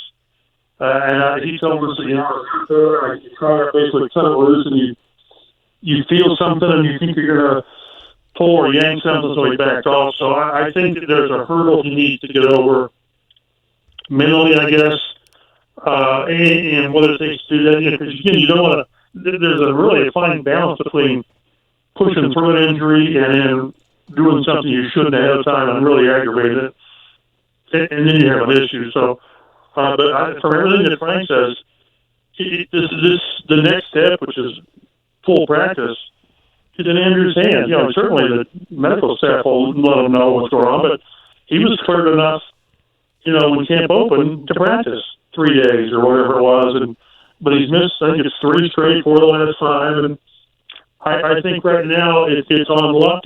When does the calf heal to the point that you can play without thinking about it? We have Deion Kane, and I talked to Ross Travis the other day, and they're not even thinking about their ACL surgery. They're just playing. Well, again, we're talking certainly different injuries, but right now Luck is still having some hesitancy with really cutting loose and making those quick quarterback football plays at the risk of really doing some damage. And I think he has to get through that, and they'll simulate as much as they can in the walkthroughs and during the individual rehab. But as everyone knows, especially those guys who have played, it's one thing to go through a scripted and semi-controlled practice, certainly a totally controlled walkthrough. But when you play in a game, it's as much as you want to script it. There's so much you don't know, and things break down, and you have to make quick moves. And that's why I think he's not quite there to make those moves, and hopefully he can get enough confidence in that during the work that he does. That's why I say I would like to see him play a series or two against the Bears, just so that there isn't that level of question or uncertainty when he goes out there against the Chargers, because again, there's only so much you can do in practice. You're not with these defensive ends. Justin Houston draw a beat on a quarterback and really make him move in and around. It's that suddenness and actually playing the position he needs to get. As told to us, occurred during training, working out. Is that accurate? Yeah, we've never gotten a specific date, but from everything we've been told, he's not done anything on the field with the team. And I need to go back and look. They reported like the 17th or the 19th of April, and then you've got 2 or 3 weeks of non-football. Only the first 2 weeks, I think, are all conditioning, so that takes us into the 1st of May. So it had to happen doing something when they're out there conditioning or when quarterbacks are throwing. But very, very, late in April, early May. That's why I say the fact that this has lingered, either at some point in those 3 months, he did something to re-aggravate it, or it's simply taken this long to come back from it. And again, when Luck tells us, well, I'm really, he's listening to his body and he's really taking it, I was like, easy.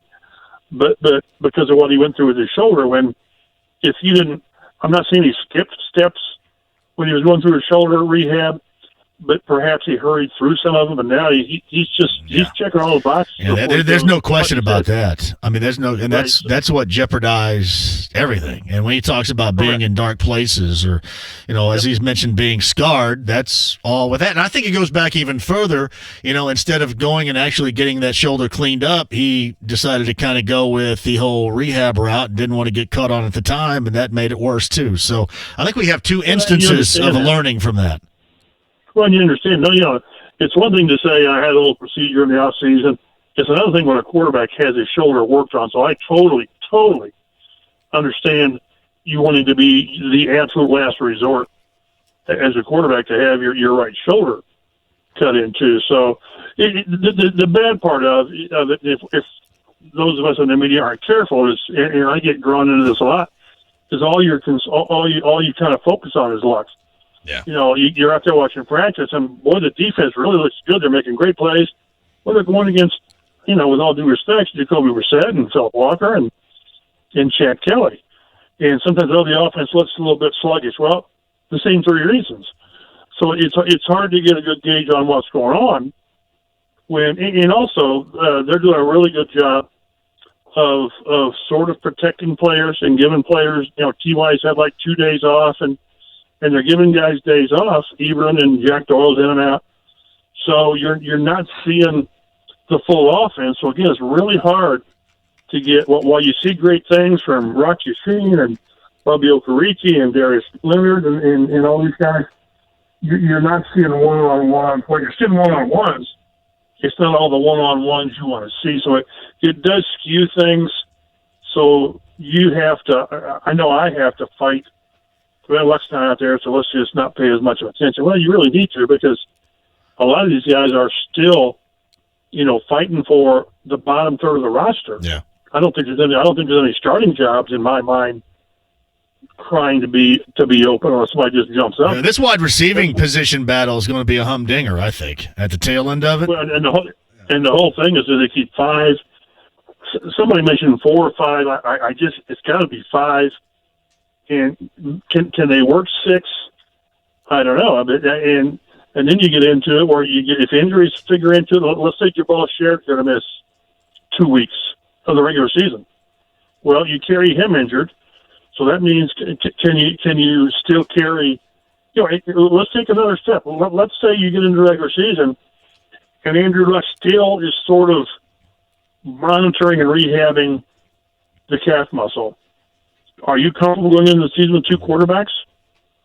And if not, then you're going to carry Philip Walker probably, and so that steals a position somewhere. So, maybe you can't keep X number of offensive linemen or X number of receivers because you have to carry an extra player somewhere else, either for Luck's protection, for insurance, I guess is a better word, or you got Jabal Sherritt who may not be ready. We don't know. We don't get a definitive update on that. So. That's the problem, but I tell you, receivers, there's tons of them. Corners, you like that group. Defensive line. So and I think it's going to be really difficult, which is a good thing, when they come down to August, whatever it is, 31st, to make some tough decisions. You don't want that last cut to be easy, and too often it's been easy. So you clearly heard the old DEF CON conversation Kevin and I had yesterday. So if he doesn't, he being Luck, practice on Saturday, do we move this up to DEF CON 2? Maybe? Nah, 3? I'm going to wait till the Cleveland. I'm at 3.5. Okay. It sort of fluctuate. I remember the war games where it goes from one to the other. Yeah. I need to wait until, if he's not practicing the Cleveland week, I mean, not just 7-on-7, I mean practicing, then I think I'll go to 2.5. It's going to take some serious stuff not happening for me to get more than I am. I think kind of my gauge on this, and this may be inaccurate, I think that if he ever doesn't go in front of you guys or in front of the local media, that's when all of a sudden I'll start to sweat out my position on this right now. And that's the Cleveland week, because after the joint practices and the game, then they're back at the complex, and my memory fails me, but I think we're back to limited exposure to the practices. But yeah, if he's not out there doing really, playing football and being quarterback and all that, when Baker Mayfield and all those guys come in there, then I'm going to nudge my DEFCON up a little bit.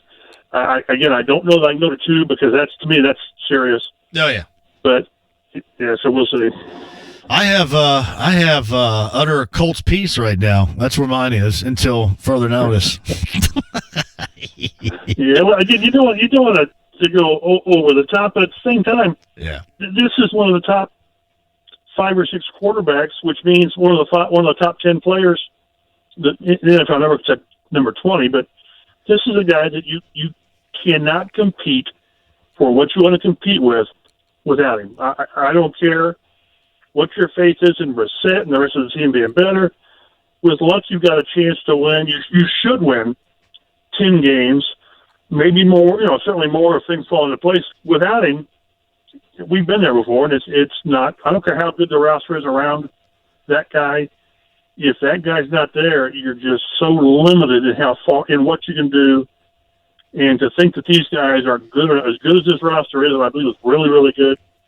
Without 12 out there, your ceiling is very, very low. I always try to equate it this way too, Mike, in closing with you, that if something has happened and it is reminiscent of 2 years ago, which I think they very much organizationally learned from those mistakes of 2 years ago.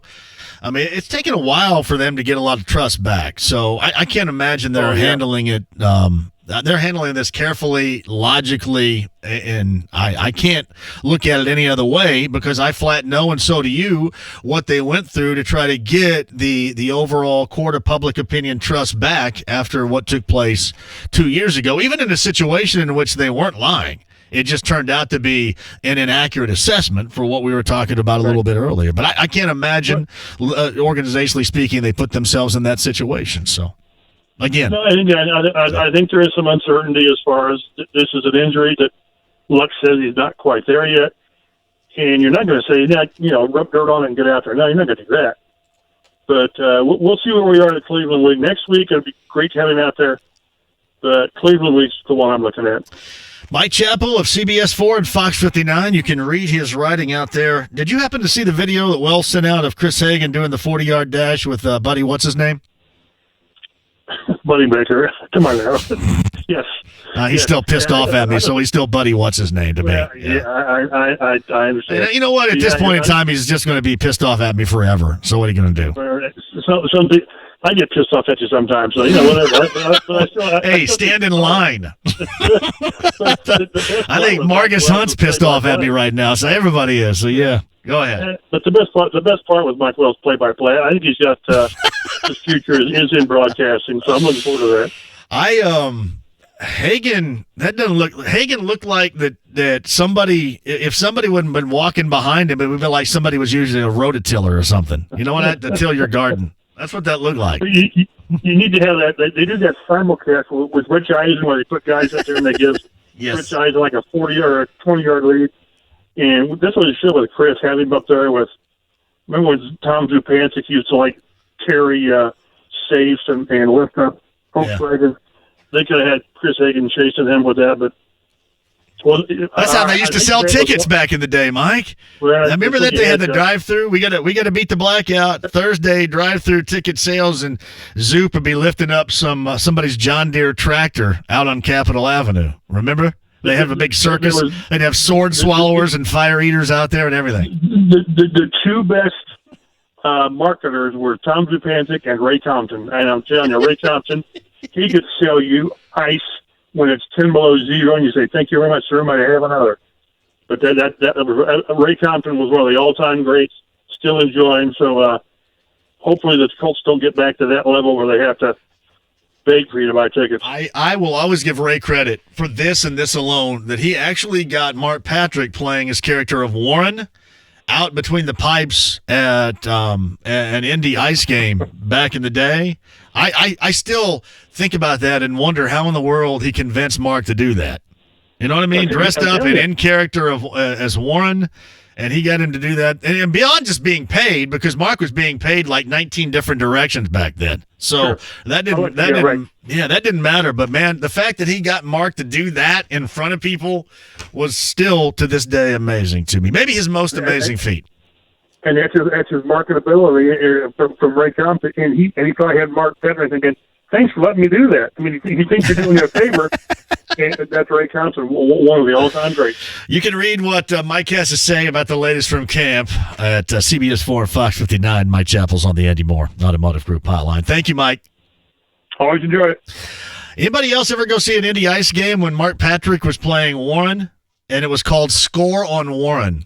And I know for a lot of you out there, this is this age demographic's a little bit older than you, but it was outstanding. And to this day, I was shocked that, and I think it was Ray Compton back then that got Mark out there to do that. Warren, by the way, a little background. Warren Peace and Score on Warren, he was a character back then on the Bob and Tom show. So Warren was a character. But Mark got out there in all the Warren garb, and people tried to shoot the puck past him during the intermissions of ice games. I think more than just one. I was actually there for one of them. But that still is, knowing Mark as certainly I do now, is still incredible to think that somebody got him actually out there in that garb to do that. And it's more than just about money. My man was getting paid. I mean, he had Bob and Tom. He had sports radio on the Northeast side. He had Wish TV Channel 8. He was doing the Hoosier Lottery. He was doing everything. But Ray got him out there. I was always impressed with that. Quick one, we'll come back. I got some tickets for you. In fact, I'm going to go ahead and give away right now. You want some Knotfest tickets featuring Slipknot? If anybody wants to go, Slipknot tickets. It's called Knotfest. Volbeat is a part of it as well. Number 10 at 239-1070 is going to go on us. As always, thank you, Live Nation, for all that you do for us. Love you, Kimmy and Kyle and the gang there, and certainly everybody at Ruoff Home Mortgage Music Center. It is called Knotfest, featuring Slipknot. Number 2, 239-1070 is the number. Get those right now. Final 30 with me at 239-1070. It's 93.5 and 107.5 FM, The Fan. Summer's here, and that means the ground beneath your home can be drying out, and that could spell trouble for your home's foundation. Cracked bricks, cracked drywall, sinking floors, sticking doors, they could all be signs of foundation issues. And if you wait, it will only get worse. Indiana Foundation Service provides a free inspection and estimate.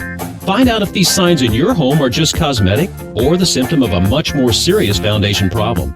Indiana Foundation Service are the trusted local experts in crawl space encapsulation, basement waterproofing, foundation repair, and concrete lifting. Plus, they provide great service after the sale. So fix it once, fix it right, fix it with Indiana Foundation Service. Fix your foundation this summer with no payments and zero interest until 2021. How cool is that? Schedule your free inspection today. Go to IndianaFoundation.com. That's IndianaFoundation.com. Indiana Foundation Service, reliability from the ground up. John for BullseyeEventGroup.com. It's the Colts VIP Tailgate. I cannot wait to start giving away passes to the Colts VIP Tailgate, and simply put, the best pregame party you're going to find anywhere. I don't care what you're talking about, NFL, college, whatever. It is the best pregame party. We know this era of the NFL, your game day experience is so much more than just what goes down on the field. And in this case, all you can eat, all you can drink, and entertainment like you have never seen it for a pre-game party. It's the Colts VIP Tailgate, BullseyeEventGroup.com right now. And Kyle Kinnett has done it again. He has really inspired other organizations in other cities to do this, like New Orleans and like Detroit. And the reason why I bring up New Orleans is because mid-December, we're going to put together a trip where we all go with BullseyeEventGroup.com to New Orleans. I'm going to do a show down there, and we will stay and watch the Monday night matchup between the Colts and the Saints. Now, you know what? Check it out. make sure you can get those tickets. And what a great holiday gift-giving idea. That trip to New Orleans, the Colts VIP tailgate, and that trip can be had. Check it out right now. And make sure you're part of the pregame party, the festivities with Kyle Kinnett and the gang. It's bullseyeeventgroup.com. Hoosier fans, Indiana football tickets are on sale now for the 2019 season. IU football hosts 6 home games this fall, including matchups against Big Ten East rivals, the Ohio State Buckeyes and the Michigan Wolverines. Fans can purchase single-game tickets as low as $20 and $200 for season tickets. For complete ticket information, visit IUHoosiers.com today. Go IU!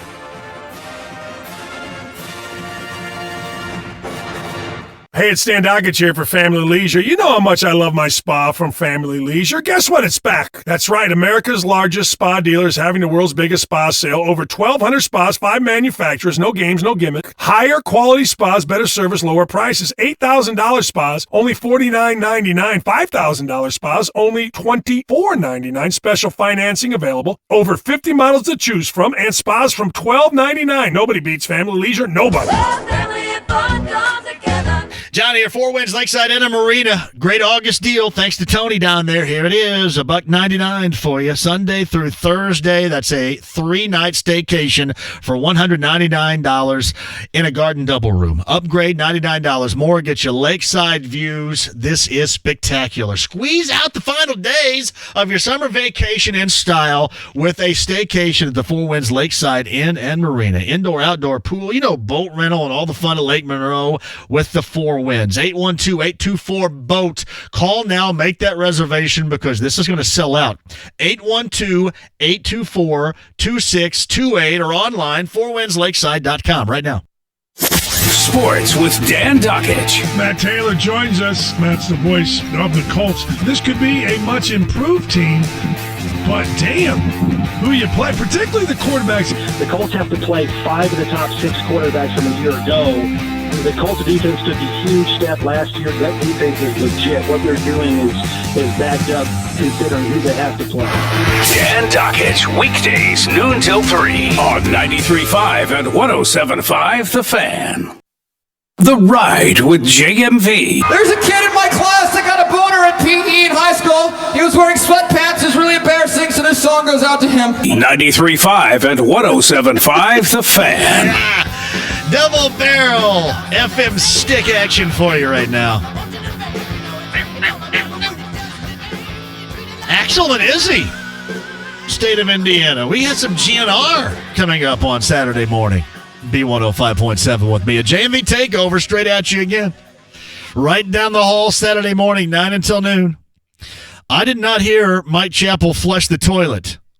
Why are you people telling me that Mike Chappell flushed a toilet? Did you hear him flush the toilet? Well, here's what you might have heard, and this is absolutely true.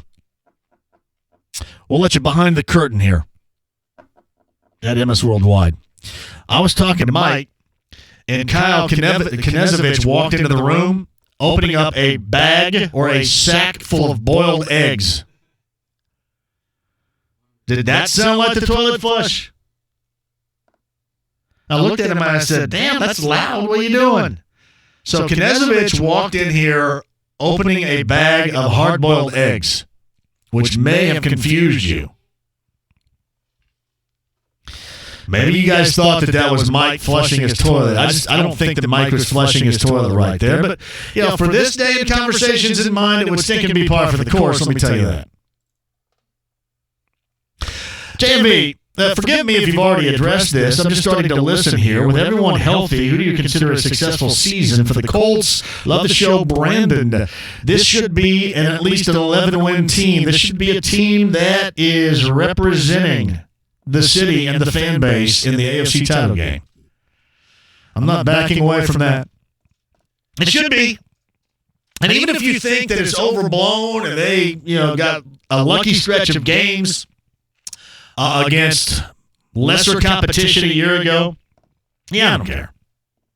11 games and an AFC title game appearance, a divisional home game. And if you get a divisional home game, I think if you get a divisional home game, you have to beat either the Chargers or the Chiefs on the road. Can we say that? Divisional home game means you have to beat either the Chargers or the Chiefs on the road. And, maybe from season to season, you'll say, well, you're really overblowing this because a year ago you said 8-8 was going to be a great season and we should have a parade. At this point in time last year, 8-8, I thought was going to be a great season, and I did suggest a parade. But sorry, this is how quickly things can change in the NFL. That's not something new for you. Brandon, thank you for the question. It's from Cole Kirchhoff. Yes, more JMV Chi-Chi stories, please. Sincerely, fellow Sycamore and Cargo Shorts fan. Indeed.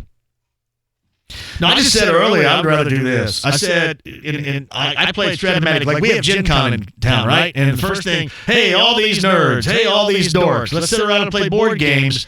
But I did too.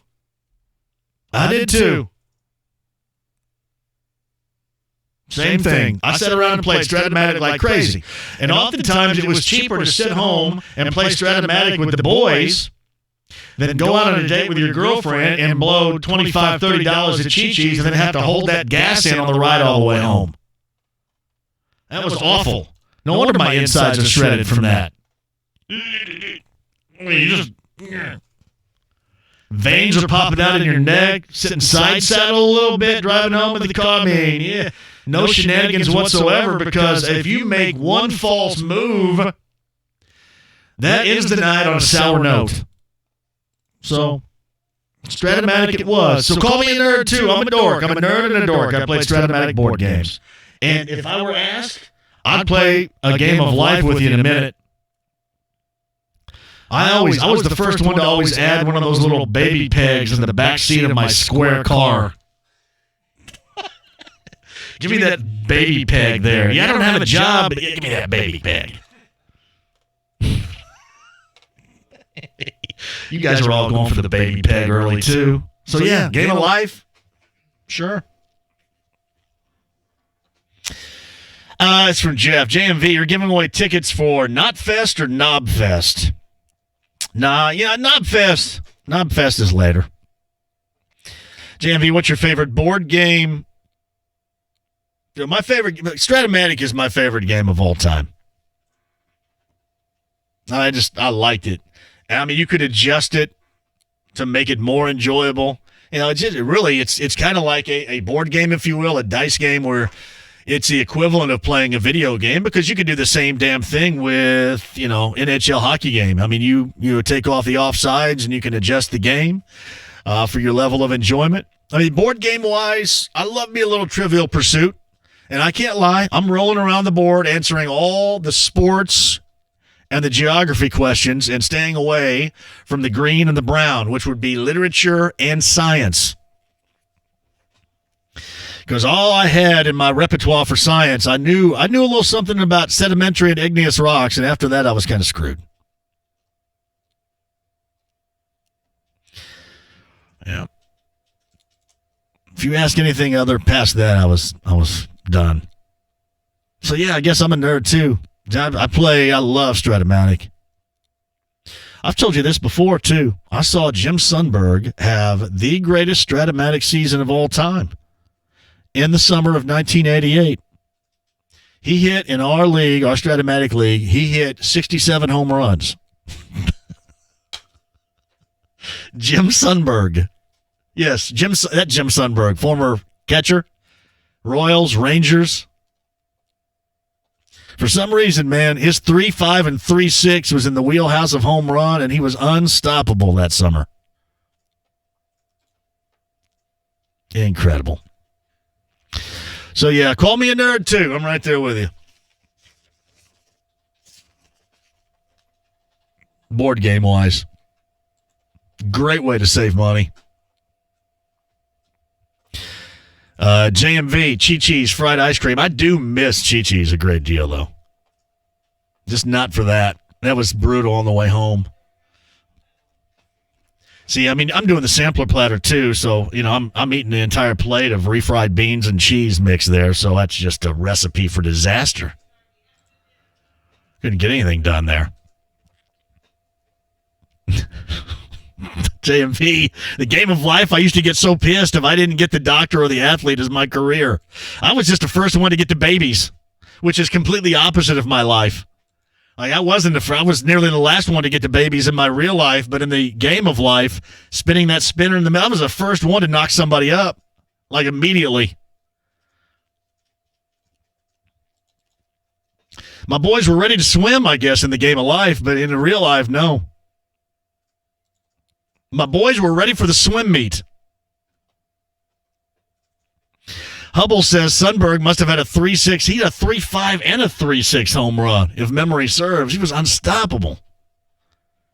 I mean, unstoppable. 67 home runs.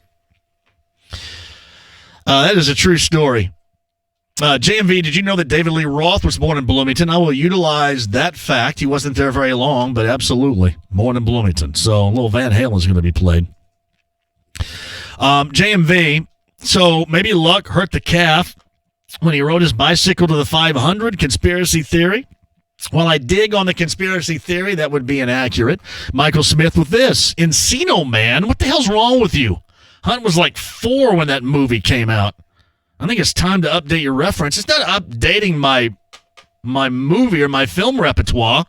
I mean, that's my background on Estonia.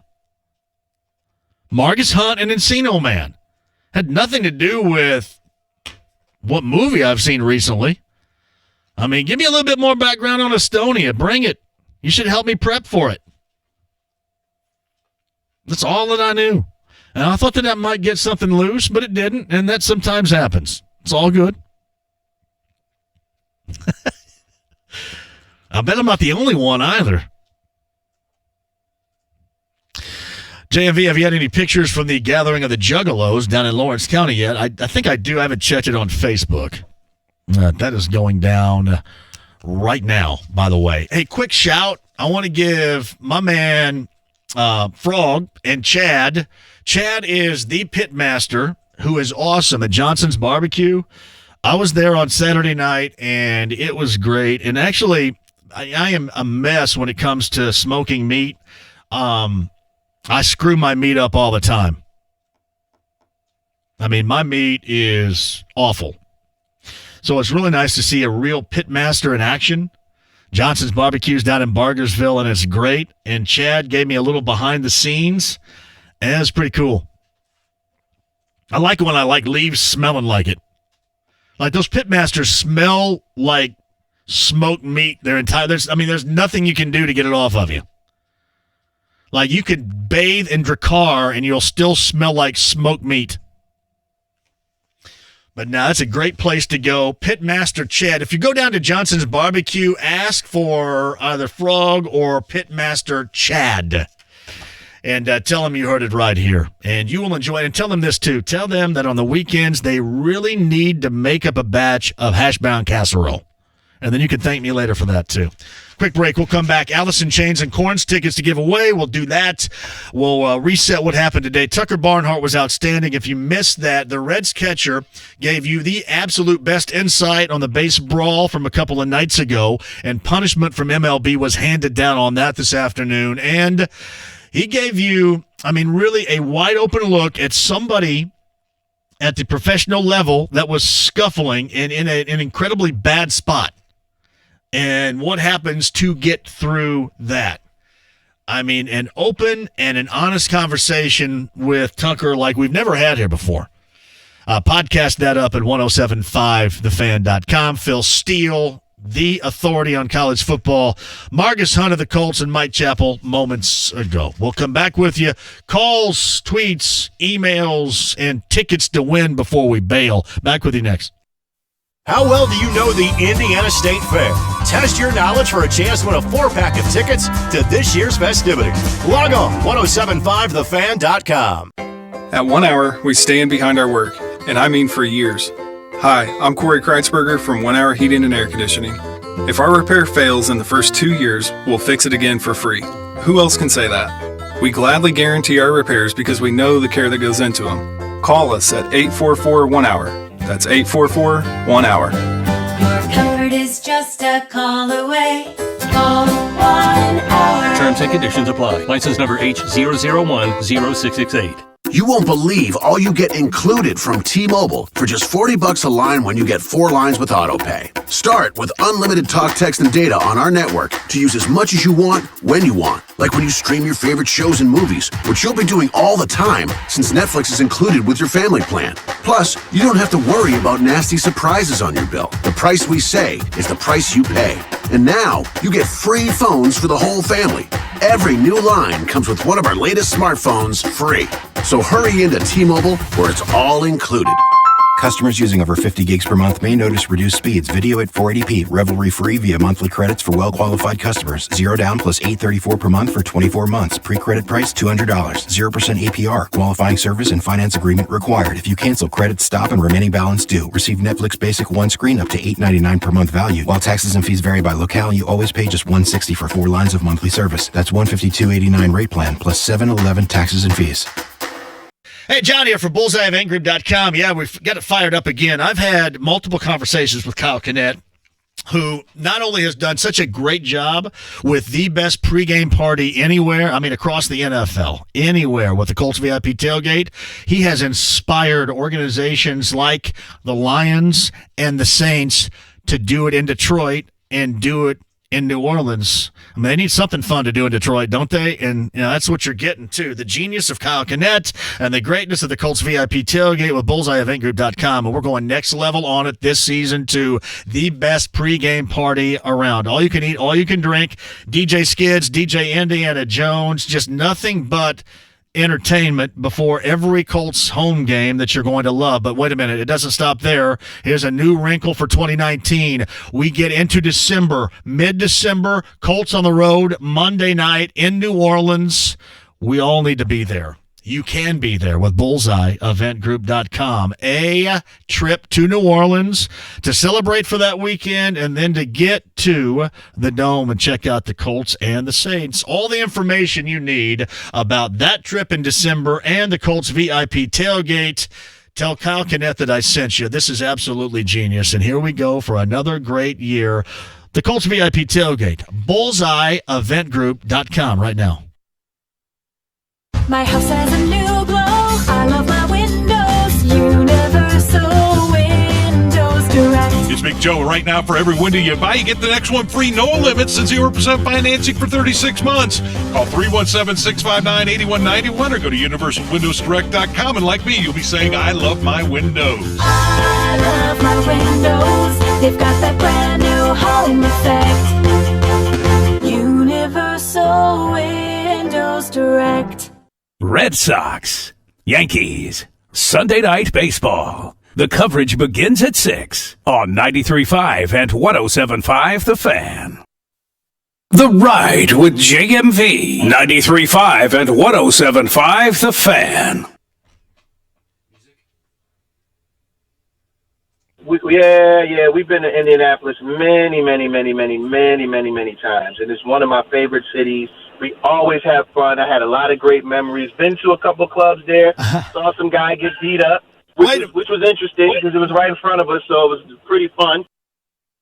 I swear to you, he's playing right now. I swear to you. Right there. Holy crap. Seriously, you got nothing over there? What in the world? Well, we got to do that all over again. I had that all. No, man. It's, playing right there. Right? I got Boys to Men up right there. Oh. All right. I can't go out like that, dude. Hey, turn this car around. I want to do that again. That sucked. Hold on a second. Bear with us here. Sean Stockman of Boys to Men, I have a podcast with. They're going to be in town August the 14th at the Indiana State Fairgrounds. That's Boys to Men, Cooley High Harmony, Motown, Philly. Can we do this again? Hold on. Here it is. Start it up now. Hold on. Let me do it again. Hold on a second. Here we go. Do it again.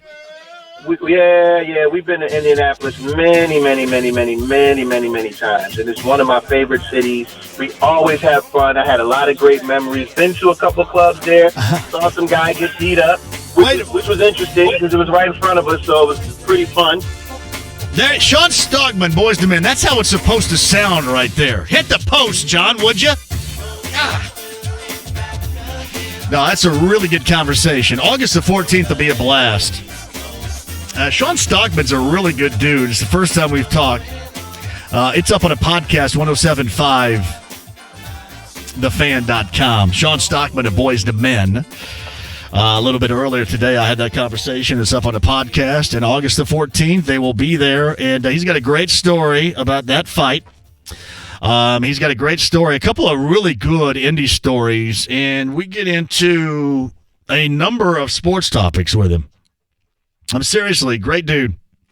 Sean Stockman of Boys to Men in Concert, Indiana State Fair. That's coming up on August the 14th. It's from Covey in Monroe County, JMV. I like leaving and smelling like that. I like leaving and smelling like that.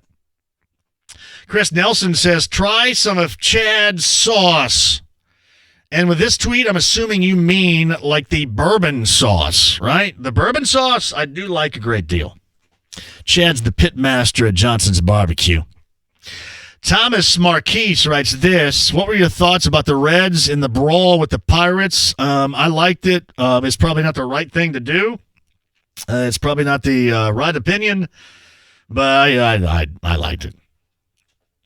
I mean, I do look at it, and I think Tucker disagreed with me on that. I don't think anybody was really digging on Amir Garrett after the Pirates go yard on him and then going crazy like that. But I love Puig going crazy. I don't think anybody was really happy with David Bell taking out of the clubhouse and then trying to tackle Clint Hurdle and how that went.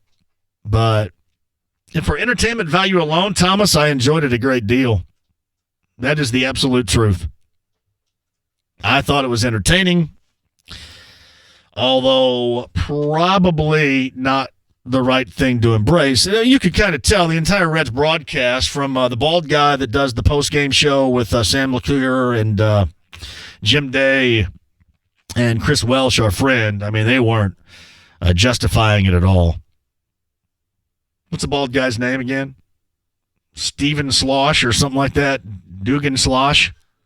And he's good. I'm not making fun of him. I just don't know his name. Guggen Slosh.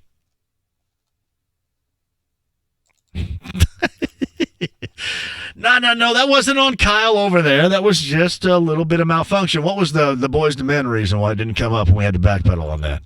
Was something happening over there? So, hey, listen, I'll give you another little insight behind the curtain deal here, too. Sometimes when you guys call, like all of you call at once, it jacks up the phone lines like nobody's business. Because Kyle, we gave away Slipknot tickets, and Kyle says, man, there's only, 2 people calling in? And I call and it says, all circuits are busy. And here, there are only like 2 lines. So I think it's like shoehorning all the calls in one spot. And it only lasts for about a minute and a half, but it's annoying. Sometimes it does happen. But we do get it right here. That's what we try to do. Hey, JMV, I thought that was a great analogy. I do like probably 95% of my analogies. There are some that are a little faulty. Like my latest one, the Dazed and Confused, the fight, Mike not wanting to fight but wanting to start the fight, like most base brawls. I think that's a really good analogy. Some of them fall flat, but I think most of them are pretty damn good right there. I do. Tom House working with Luck today. We talked to Mike Chappell about that. Mike Chappell's not worried about it. I'm telling everybody not to worry about it, but you don't have to believe me because that's just what I was told. We'll see if he's going to be ready for Saturday. And that'll be yet another signature moment if he's not to check out. And Mike suggests that you start to worry if he is not ready and able to participate in those practices with the Browns. Mike, really good. 5 o'clock hour. Podcast 1075fm.com. Margus Hunt a little bit earlier. Not Margus's fault. I try to lead him everywhere, and that's just a personality, and that's cool, man. No problem there. Margus, if you want to check out that conversation or relive it, 1075fm.com. Phil Steele has all your college football information to get you ready for this season. The preview magazine for everyone. And had a lot of good things to talk regarding Tom Allen and IU football this year. So IU fans, you may want to check it out too. Rondale Moore mentioned that at great length. Boilermaker fans, that one's for you. And I never leave you out, Fighting Irish fans, either. You complain about me all the time, but I never leave you out. Phil Steele podcast, and Tucker Barnhart was just simply spectacular. I mean, open and honest, and if you missed it, it's something you absolutely have to hear. 107.5 FM.com. Great job out of you, Kyle. Even with that whole Boys to Men thing, it's not your bad. Mike Wells tomorrow. I'm going to work Lovell back in the mix coming up tomorrow. I think hashtag Ask Pat. Allison Chains, Korn right now. I want to shoehorn you in, number 10. 239-1070 is going to go thanks to Live Nation on us. Number 10 at 239-1070. Have a great night.